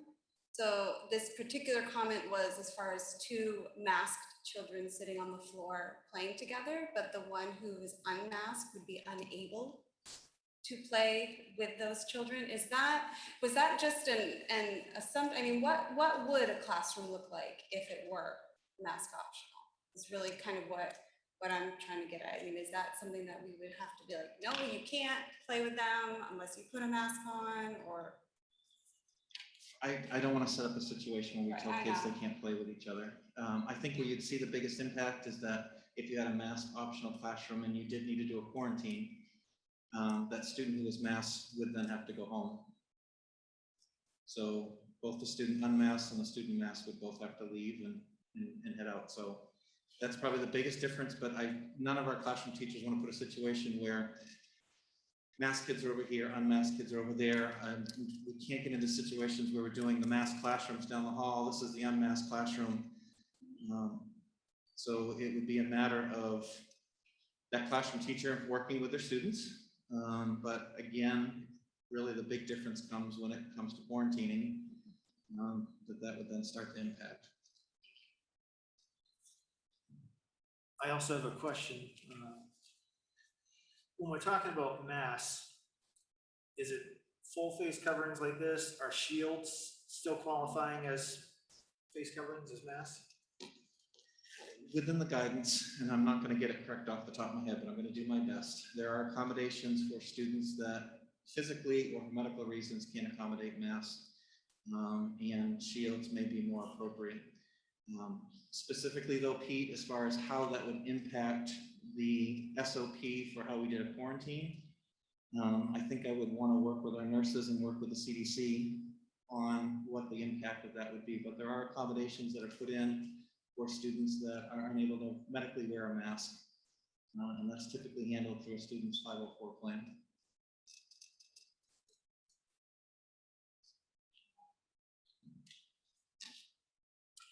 I mentioned last week that I taught or lived in Wyndham a really long time. I taught mathematics and often teach statistics at USM too, where I teach part-time. Statistics include helping students learn what makes good and not so good studies, research, and data. Consequently, I decided to do some research and talk to people in my neighborhood regarding their thoughts about masking in school this fall. I asked them to be honest. Believe me, they were. The vast majority said that they were supporting masking to start the school year. However, they want it to be evaluated frequently so that when the recommendations change from the state or the federal government, we can match that change. Only one parent preferred to leave the masking choice to parents. I asked students in the neighborhood how they felt about masks in school. Given the choice and knowing that if they were properly masked, they would not have to quarantine. They would rather wear a mask and go back to school 5 days per week than have to quarantine. I had several parents tell me that their students feel anxiety about returning to school without everyone wearing masks. Data from the Maine CDC on August 17th said that there had been 863 breakthrough cases on fully vaccinated individuals, including 35 resulting in hospitalization and 14 deaths. 14 deaths of breakthrough. Data from the Maine CDC on August 14th said that there have been 8,093 cases of COVID in children ages 14 or younger out of 17,286 total cases, 11.2%.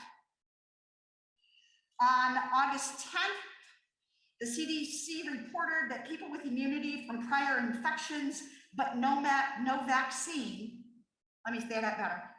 The CDC reported on August 10th that people with immunity from prior infections but no vaccine are more than twice as likely to get reinfected with COVID-19 than people who had a prior infection and got the vaccine. What many are calling natural immunity is just infection-mediated immunity as opposed to vaccine-mediated immunity. In addition to the risk of the acute infection, which includes death, we still know little about a long-haul COVID. It also turns out that the vaccines seem to provide better protection against mutating variants. The University of Maine system today announced updated guidance for all students and staff who live or work on campus, including me. I'm teaching on campus 2 days per week this fall, have already provided proof of vaccination, and believe me, teaching in a mask is not fun. I've done it for more than a year now. Students living on campus and taking classes on campus must also provide vaccination proof. In an email from the Chancellor today, he said, with our classrooms and other indoor spaces no longer set up to impose social distancing, face coverings are an important strategy we can employ to effectively control the transmission of COVID, regardless of an individual. Please let's not be rude. Regardless of an individual's vaccination status and testing participation. The public health and epidemiological science on this point is irrefutable, and we will therefore responsibly wear face coverings indoors until we are certain it is no longer necessary to do so. End of quote. Right now, the science is saying that to keep our students and staff and their extended families the safest, masks will help. I truly hope that masks will not be needed soon. We are all in this together. If the board votes to accept the federal and state CDC guidelines that Superintendent Howell has proposed for our district, I truly hope that those who disagree will follow what the students are being taught in RSU 14. The student handbooks from each of our schools, in some variation, include themes of having compassion, integrity, courage, being honest, responsible, respectful, and safe. I'm voting for being responsible and safe. Thank you, Jenny. Anyone else? This is Al, our student representative from the high school. Yeah, I'm the student representative. Obviously, there are a lot of perspectives amongst parents. The same thing is from students. A lot of students have a different perspective. Some want masks, some don't want masks. But obviously, nobody enjoys wearing a mask, and I get that. I don't like wearing a mask when I go to school. But I know there are students who are willing to wear a mask in order to get a significantly better school experience. Last year, being at school for only 2 days a week, it was really difficult. When I was on my off days where I was supposed to be doing schoolwork, I wasn't. You know, I know a lot of kids probably felt the same way. They felt like there was better things they could be doing. And being at school 5 days a week is a really big deal. We'll be getting our education back. We'll be able to hang out with all of our friends. Being at school last year and not seeing half of my grade was a really, really big deal. There are friends that I haven't talked to in a really long time because we were split up last year. So being back 5 days a week with everyone is a really, really big deal. And I know there are kids who would agree with me that wearing a mask and getting these things back, like 5 days a week, and being with all of our friends would be a good sacrifice to make our school year a little more normal. Thank you. Thank you, Will. Anyone else? I was waiting for you. Everybody's waiting for me. First and foremost, I had to prepare a statement because the last time I kind of went off the cuff with, the 5-day, return to 5-day. I thought people were going to sit down outside my house with pitchforks, so I actually prepared a statement this time. So, first and foremost, I want to thank you, the public, for coming tonight. We all have busy lives today, and everybody is taking time out of their day to be here to let us know what your stance is on masking our children in schools. I can honestly say that I have read every single email that was sent to us. It was a lot of emails. One of the emails, in fact, asked us to do a tally. I started to, and then I lost count because I couldn't find on my phone where I left off. There was a lot. I also read all of the replies by Ms. Briggs because they were individualized. So, thank you. I think we all care about our children, and that's what we want, is for the best. There is a common theme on both sides of this debate.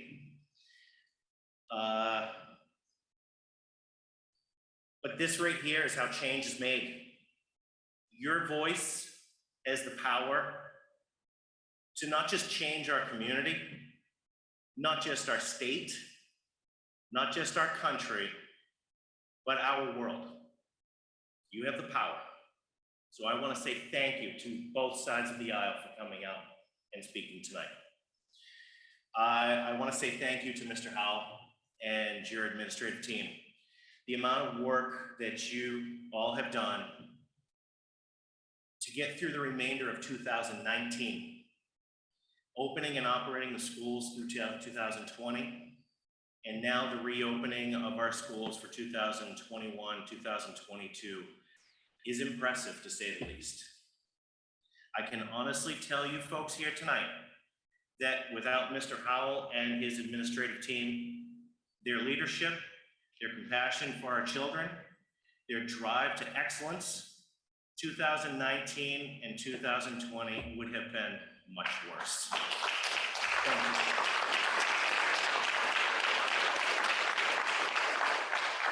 Finally, to the boots on the ground, our teachers, our ed techs, our bus drivers, our custodians, our food service folks, our SRO over in the corner there, the guy that makes sure that this microphone can work. You guys all contribute to the daily operations of our schools. A country can declare war, but without troops, nothing gets accomplished. You were all dealt a very difficult task last year, but you did what you had to do. You did it with grace and dignity. You carried out the school plan, made recommendations along the way to improve the plan, and worked tirelessly to see it through. All of you can inspire our children, to encourage them to be what they want to be, to guide them to discover who they are as a person, and motivate their successes, and show them what they can learn from their failure. So thank you. We're all here to discuss universal masking for our children while in schools. The primary objective and thought behind this proposal was to stop the spread of COVID-19. based on CDC recommendations and guidance, they are allowing schools that practice universal masking will be exempt from having to quarantine individuals identified as close contacts. I cannot even tell you how much I have read that exemption over the last week.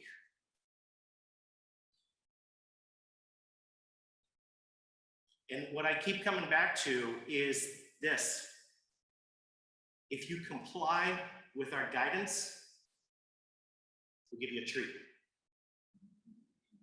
Does this sound like guidance based on protecting individuals or an act of submission?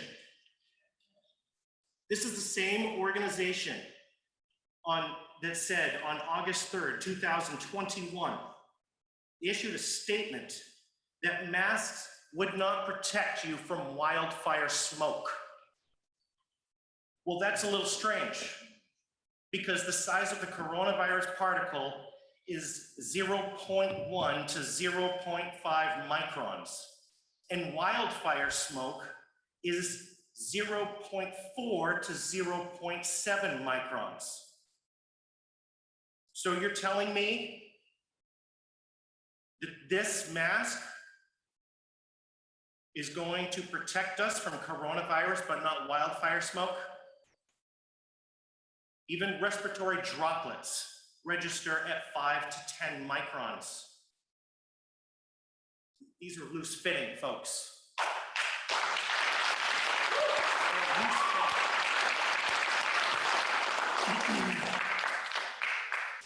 My great concern is not whether you have failed, but whether you are content with your failure. Abraham Lincoln said that.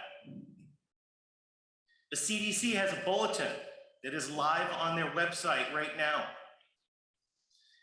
It was passed out to all of us on the board.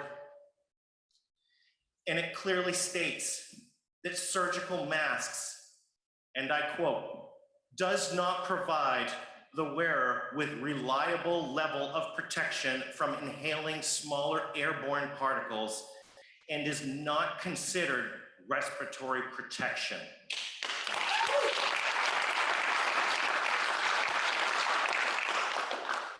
On March 14th, 2020, we all received an email from Superintendent Howell that schools would be closed for 2 weeks. CDC told us we need to flatten the curve. If we did our part, we would squish the virus and we would just take 2 weeks out of our time. Folks, that was 522 days ago. It's a hell of a lot more than 14 days. It is very clear that this virus is not going anywhere. It is also clear that lockdowns and masking doesn't work. I have said this before, and I will say it again. The authors of the Great Barrington Declaration were correct all along. But it was dismissed from mainstream media because it did not match their narrative. We are seeing that vaccines don't actually work. And the CDC has said that we will need a booster shot as of today. Well, isn't that awesome for Big Pharma? Yeah. Here in Maine, we had 3,423 new cases of COVID reported to the Maine CDC in the last 30 days. That is from their website today. Do you know what the mortality number of that was? It was 25 individuals that died with COVID. So for you math people out there, that is 0.0073. Or this virus has a survivability rate of 99.3% amongst all ages grouped together. And we are here talking about restricting parents' right to choose.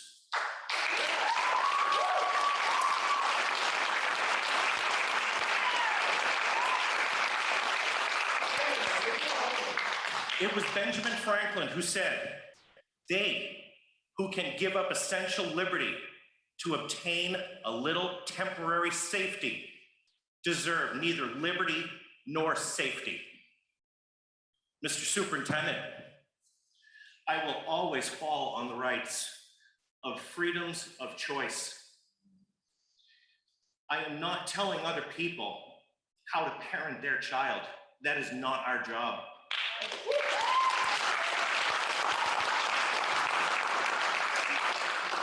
I'm also going to tell everybody in this room and everybody who is watching right now, I will no longer comply with mask mandates. And if you do not want to comply, don't. I will not comply with COVID testing. I will choose for myself and my family. I am going to stand up and I am going to fight for what I believe is right.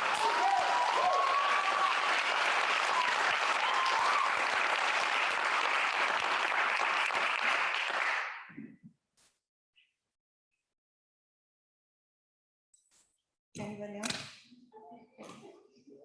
I'll stand with you.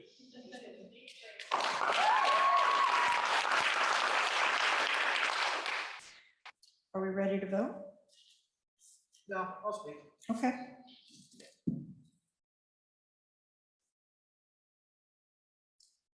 All right, so I too have prepared remarks. First of all, I want to say that I personally believe that masks, when using the right kind and wearing it correctly, are effective at reducing, not eliminating, the spread of COVID and other viruses and germs. However, at the same time, I also believe that wearing masks for a prolonged period of time can have very real and very serious side effects on part of our population. We heard it from students and families both last week and tonight. We've received it in letters. And I actually experience it to a degree as well. Whenever I have to wear a mask for a long period of time, I become lightheaded, and that follows with a headache, which I have both of tonight. Awesome. Now, I consider my side effects to be mild, but for others, their effects are much more severe and concerning. And we should not and we cannot be dismissive of that. If we're really concerned about stopping the spread of COVID, the debate should not be about masking. The debate should be about whether we should be sending the students and teachers back to school 5 days a week. And on top of that, not always being able to follow CDC distancing recommendations either. Keeping students and teachers away from each other would be the most effective way to reduce the spread. So why aren't we having that debate? The reason we're not having that debate is because somewhere along the line, we learned that the pandemic was taking a social, emotional, and educational toll on our students. And because of that, we have now changed our priority and decided that the benefits of getting everyone back in school together is worth the increased risk. Well, for a population of our students, it wasn't only the hybrid schedule and the distancing that were causing anxiety and depression and falling behind in learning. There were also students that were suffering from the masking requirement, both physically and emotionally. Those are barriers to learning. As I said at the beginning, I believe masks are effective.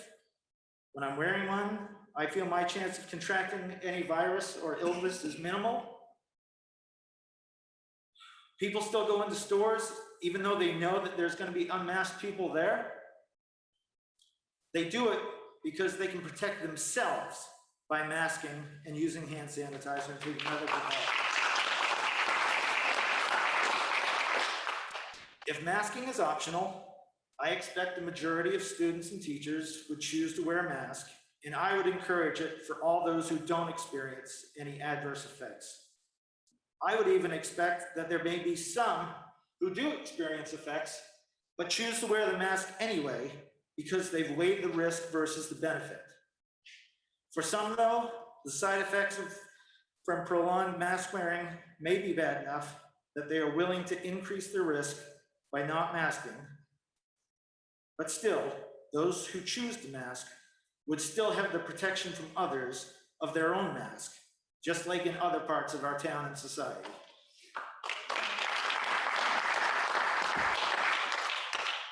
If it is so essential for students and teachers to mask to reduce the spread of COVID, then why is there not a mandate coming from a higher level of authority? As we saw in the past, a state of emergency could be declared and there could be a mandate from the state. There's no mandate from the federal level. They're passing that choice on to the states. At the moment, there's no mandate from the state. They're passing that choice on to the school districts. So why does that choice have to stop with us? Why does it stop with us? Give that choice to the families. Yeah.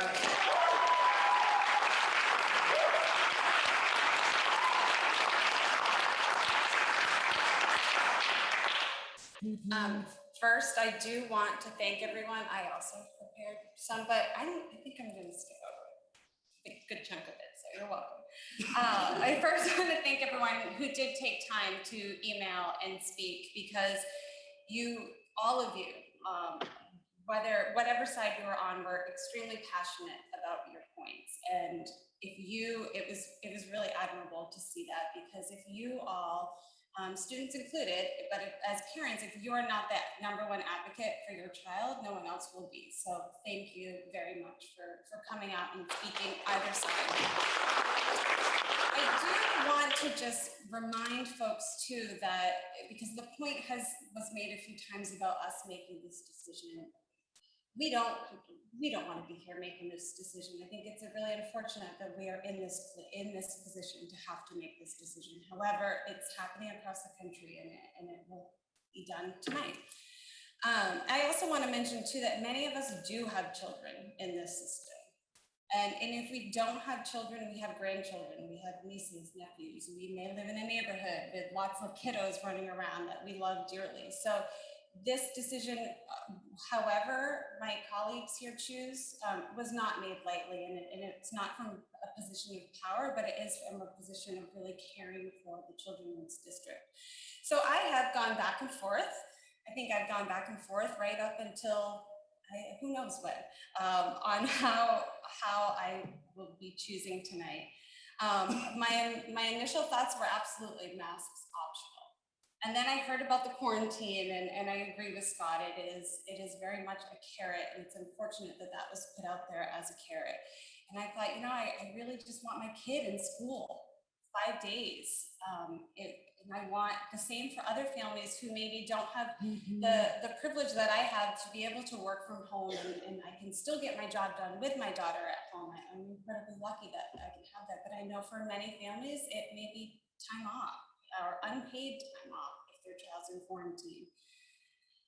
However, I am supporting being mask optional, because it is the fact that if this is such a concern, that it should be a requirement and not a recommendation. And there are some things in the quarantine rule that I've looked over. I've read that one about 1 million times as well, that just don't quite make enough sense to me to lean towards voting for a mask mandate.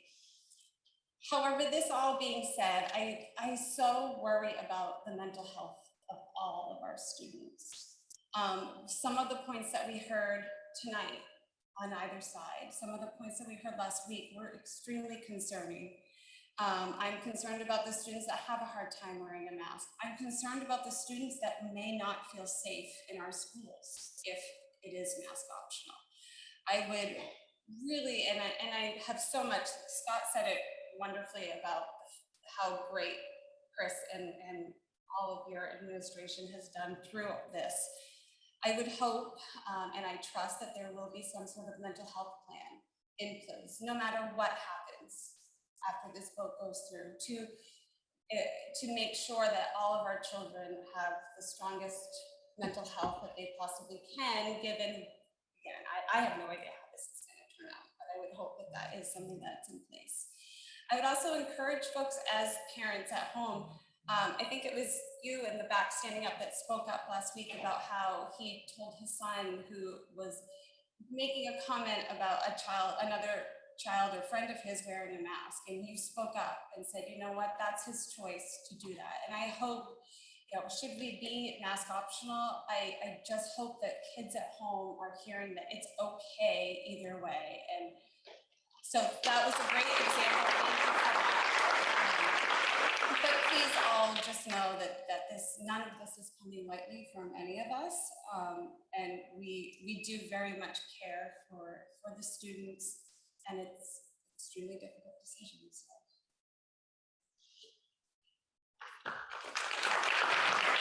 Thank you, Chief. Anyone else?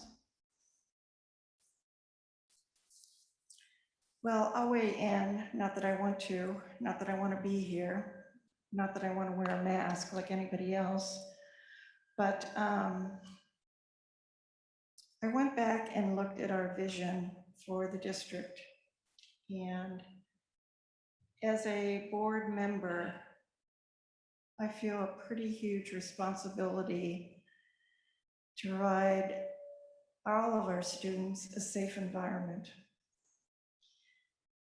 I tell you, it's been pretty crushing reading all of the emails that I've received and some of the personal stories that have been shared and the personal stories that have been shared here this evening.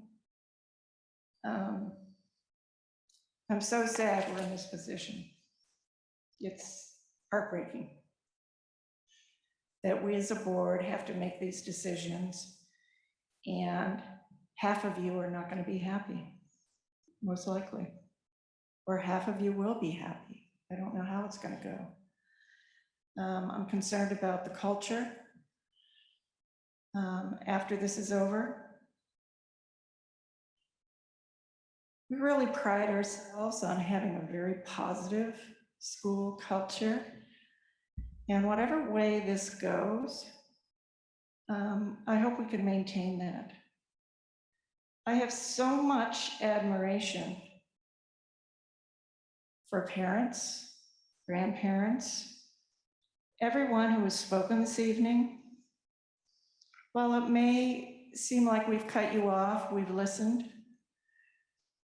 respectfully to you all. We've really listened. And, you know, responding to all of those emails and reading all of that stuff, this is very, very tough. I'm concerned about mental health for all of our students on both sides of the fence. I know that whichever direction that we go in, because I know this administration and I know this superintendent, that we will work exceedingly hard to have systems in place for students who are in need, because make no mistake, there will be students in need. This has been a tough go. This has been an extremely tough go for this board. None of us like being in this position. But again, I want to thank you all for your compassion, for your students, for your strong conviction about what you think is right. It's very impressive, and I thank you for that. At the end of the day, for me, I keep going back to the 53% of our student body that's not vaccinated. And I keep thinking about that because that's a little over 1,500 students that I have to provide a safe environment. We have a substantial population of special needs students. many of whom could be compromised by exposure. So I have to give that consideration too. I'm voting for mask mandate, but when I do that, I do it knowing that there is definitely a population out there who's going to be hurting. And there's definitely a population of parents who are going to be very angry. And I get it. I mean, you're advocating for your child and you don't like the outcome. And that would make me angry too. I'm sorry, whichever way it goes, that it doesn't make you happy. But I will be voting for the reopening plan as described by Superintendent Howell. Thank you. Can I just ask a couple of questions? So we're actually not voting on a mask mandate, we're voting on a reopening policy and plan for the coming school year. So if, as it's proposed, it's voted, we vote against it as a board, will we be immediately turning around and voting for a subsequent plan, or will the district need time to sort of step back and regroup and figure out what the recommendation is at that point? Because I imagine going to mask optional probably changes some of the planning. Yes, it would have a significant, and I think we would have to look at pool testing as a district to identify, because otherwise there are we wouldn't have a layer. We wouldn't have a layer, and I would be worried about the impact on that on all of our classrooms. So yes, if the board votes to, and I guess at this point require someone to amend it, then we would need some time to come back with some recommendations based on that amended plan. I just would not feel comfortable with without that extra layer of protection. Yeah, I mean, as Mainers, we get it, we layer up in the winter because it's cold out, so we put lots of layers on so we can fight the cold. We know what that is. Do you have like a time frame? Because I mean, there's not a troop waiting in the back with the backup plan. You have to think through it. So do you have an idea? Because I think the next question is then from parents, how do we get ready for the coming school year? What do we need to be? Sorry to put you on the spot, Chris. No, and it's a great question, because if the board votes for mask tonight, then getting ready for the school year would be like getting ready for the school year. Right. And we're already putting plans and procedures and things in place. If it's not, then we would need to start going through the pool testing enrollment process. That would be my recommendation, that we move forward with that, and which would require some work on our end and some work on our health staff in order to be able to get that up and running. And that would need to be done as soon as possible. Yeah, having school open without some layers is concerning for me.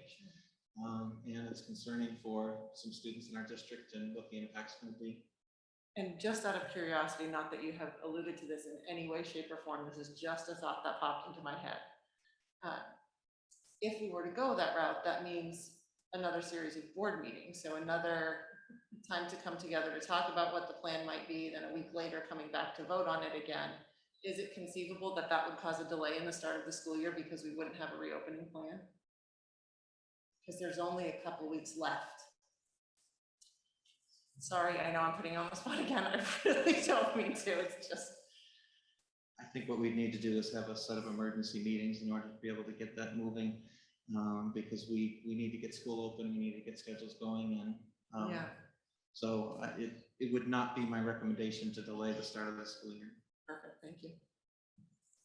Yeah, and I would just add, it's been the board's preference to not hear something and vote on it the same night, but I don't see any reason why we couldn't just combine it into one meeting, hear the new plan, and vote on it that same night. Just, I don't think we would need 2 meetings or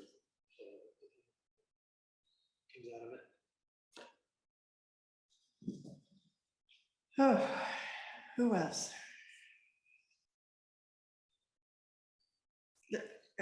I just want to say again, this is really hard. Okay, so there's a motion on the table and it's been seconded. And so now we will take a roll for who is in favor of, I'm going to read it again. I'm going to read the motion again. A motion to accept the RSU 14, 2021, 2022 school reopening plan and a submission of the minutes of this meeting to the Maine Department of Education. So we are voting on the plan, and within the plan is the recommendation for masking. Everybody? Yes. Just so that everyone is aware of what I'm doing, I'm going to be doing a roll call vote because in RSU 14, votes are apportioned based on population. And a Wyndham vote is worth 130 votes and a Raymond vote is worth 73 votes. And so it'd be helpful for me to do the tally to do that. Marge, did you have something as parliamentarian? No, we'll wait and see what we end up with for votes. All set. Kate Briggs? Yes. Jenny Butler? Yes. Pete Hensler? No. Marge Gavoni? Yes. Scott McLean? No. Christina Small? Yes. Kate Levier? No. Anna Keeney? Yes. Motion carries. The motion carries.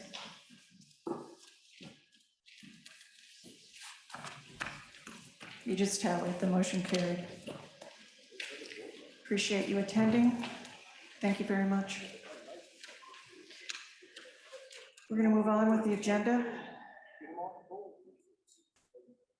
Item number 7. I'm sorry, we're in the middle of our meeting. Item number 7, RSU 14 Strategic Plan 2021. I move to approve the motion to accept RSU 14 strategic plan for the 2021 through 2026 year. Second. Thank you. Any public comment on the motion regarding the strategic plan? Seeing none? Any board? Oh, okay, I'm sorry, I didn't see you. I did briefly review it, and obviously I don't know the history behind it, but I had one question. One thing stuck out at me. And I think it was from pillar number 1, for lack of a better term. The word equity was used versus equality. And I'm wondering, in your opinions, what is the difference between equity and equality in education? So, is this on? So there's a wonderful visual that sometimes helps. So if you think of equality, we all stood on the same apple crate to see over a fence of somebody in front of us. It's the same height apple crate across. So our height differences, we all have the equal platform. But based on our height, we might not all be able to see over the fence. Equity is about getting the resources needed to the people based on the need, if that helps. So we're talking about equity for all, regardless of, so everybody's going to come with a different set of resources, skills, circumstances, and really meeting the individualized needs of children, all children. Okay, thank you. And I don't expect you to answer this because I know it's going to pass anyway, but if we're focusing on equity in education, how do the superstars become superstars? And I'll just leave that open. Thank you. Thank you. Did you have a comment?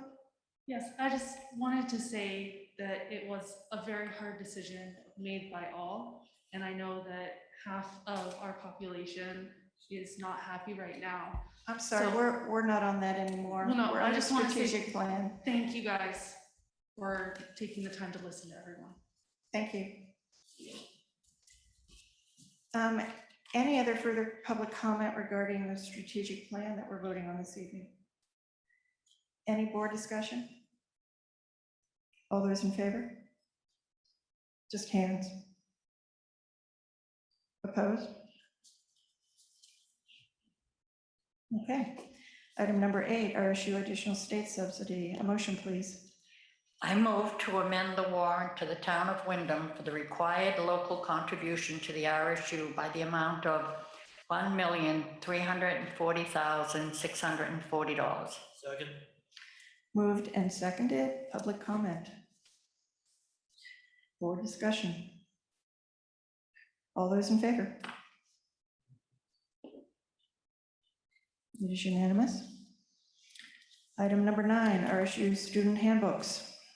I move to approve RSU 14 student handbooks. Second. Thank you. Any public comment? Board discussion? Just a question, Mr. Hart. Go ahead. I read them all, well, not every page of every single one, but thank you to all of the administrators and the staff that put them together. There's a treasure trove of great information in them. And thank you. Thank you. Hard work. I have a question. Are all of these online? They are, aren't they?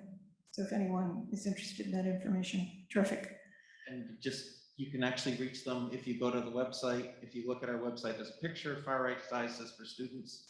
Under that students tab, typically you can find the student handbook. Oftentimes it appears in the parents tab as well. Perfect. No other board discussion? All those in favor? It is unanimous. Item number 10, appointments. May I have a motion? I'll do it, but I've got 2 papers here and I'm not sure which is the correct So salary. Yep, the one that you should be reading is Leah Douglas, bachelor's 8 at $52,273.53. I got it. Okay. I move to approve the following appointments for the 2021-2022 school year.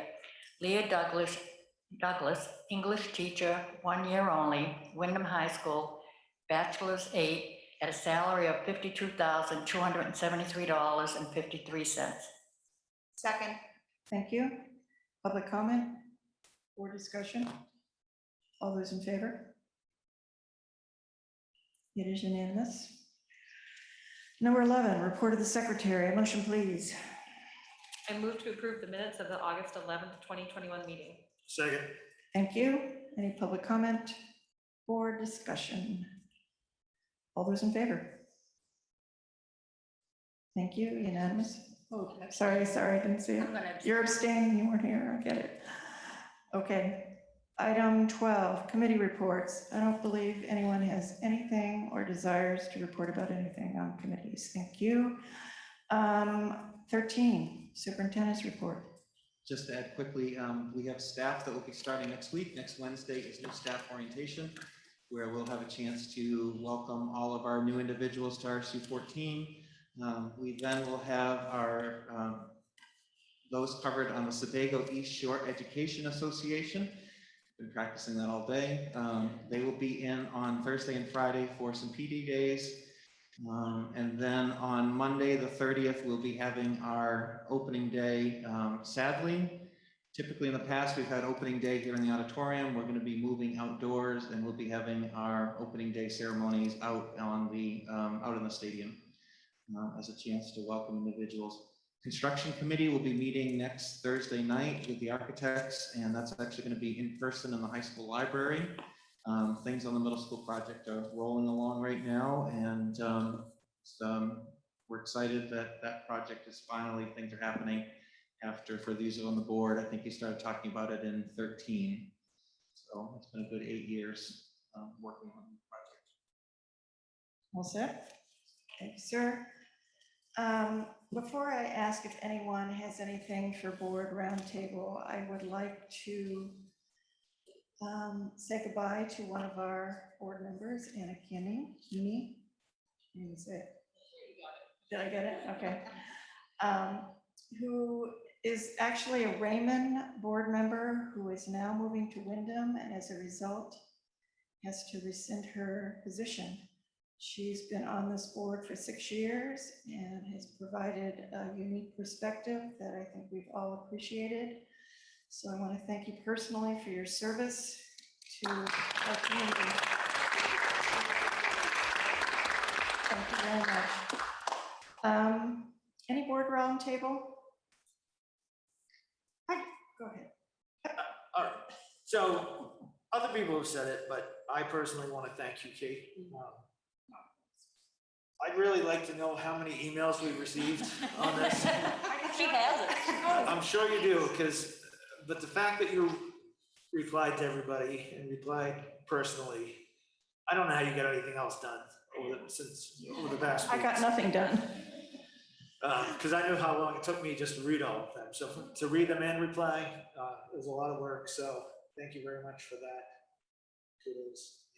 And Anna, it's been nice serving with you. I fully expect sometime in the future I might see your name on the ballot again.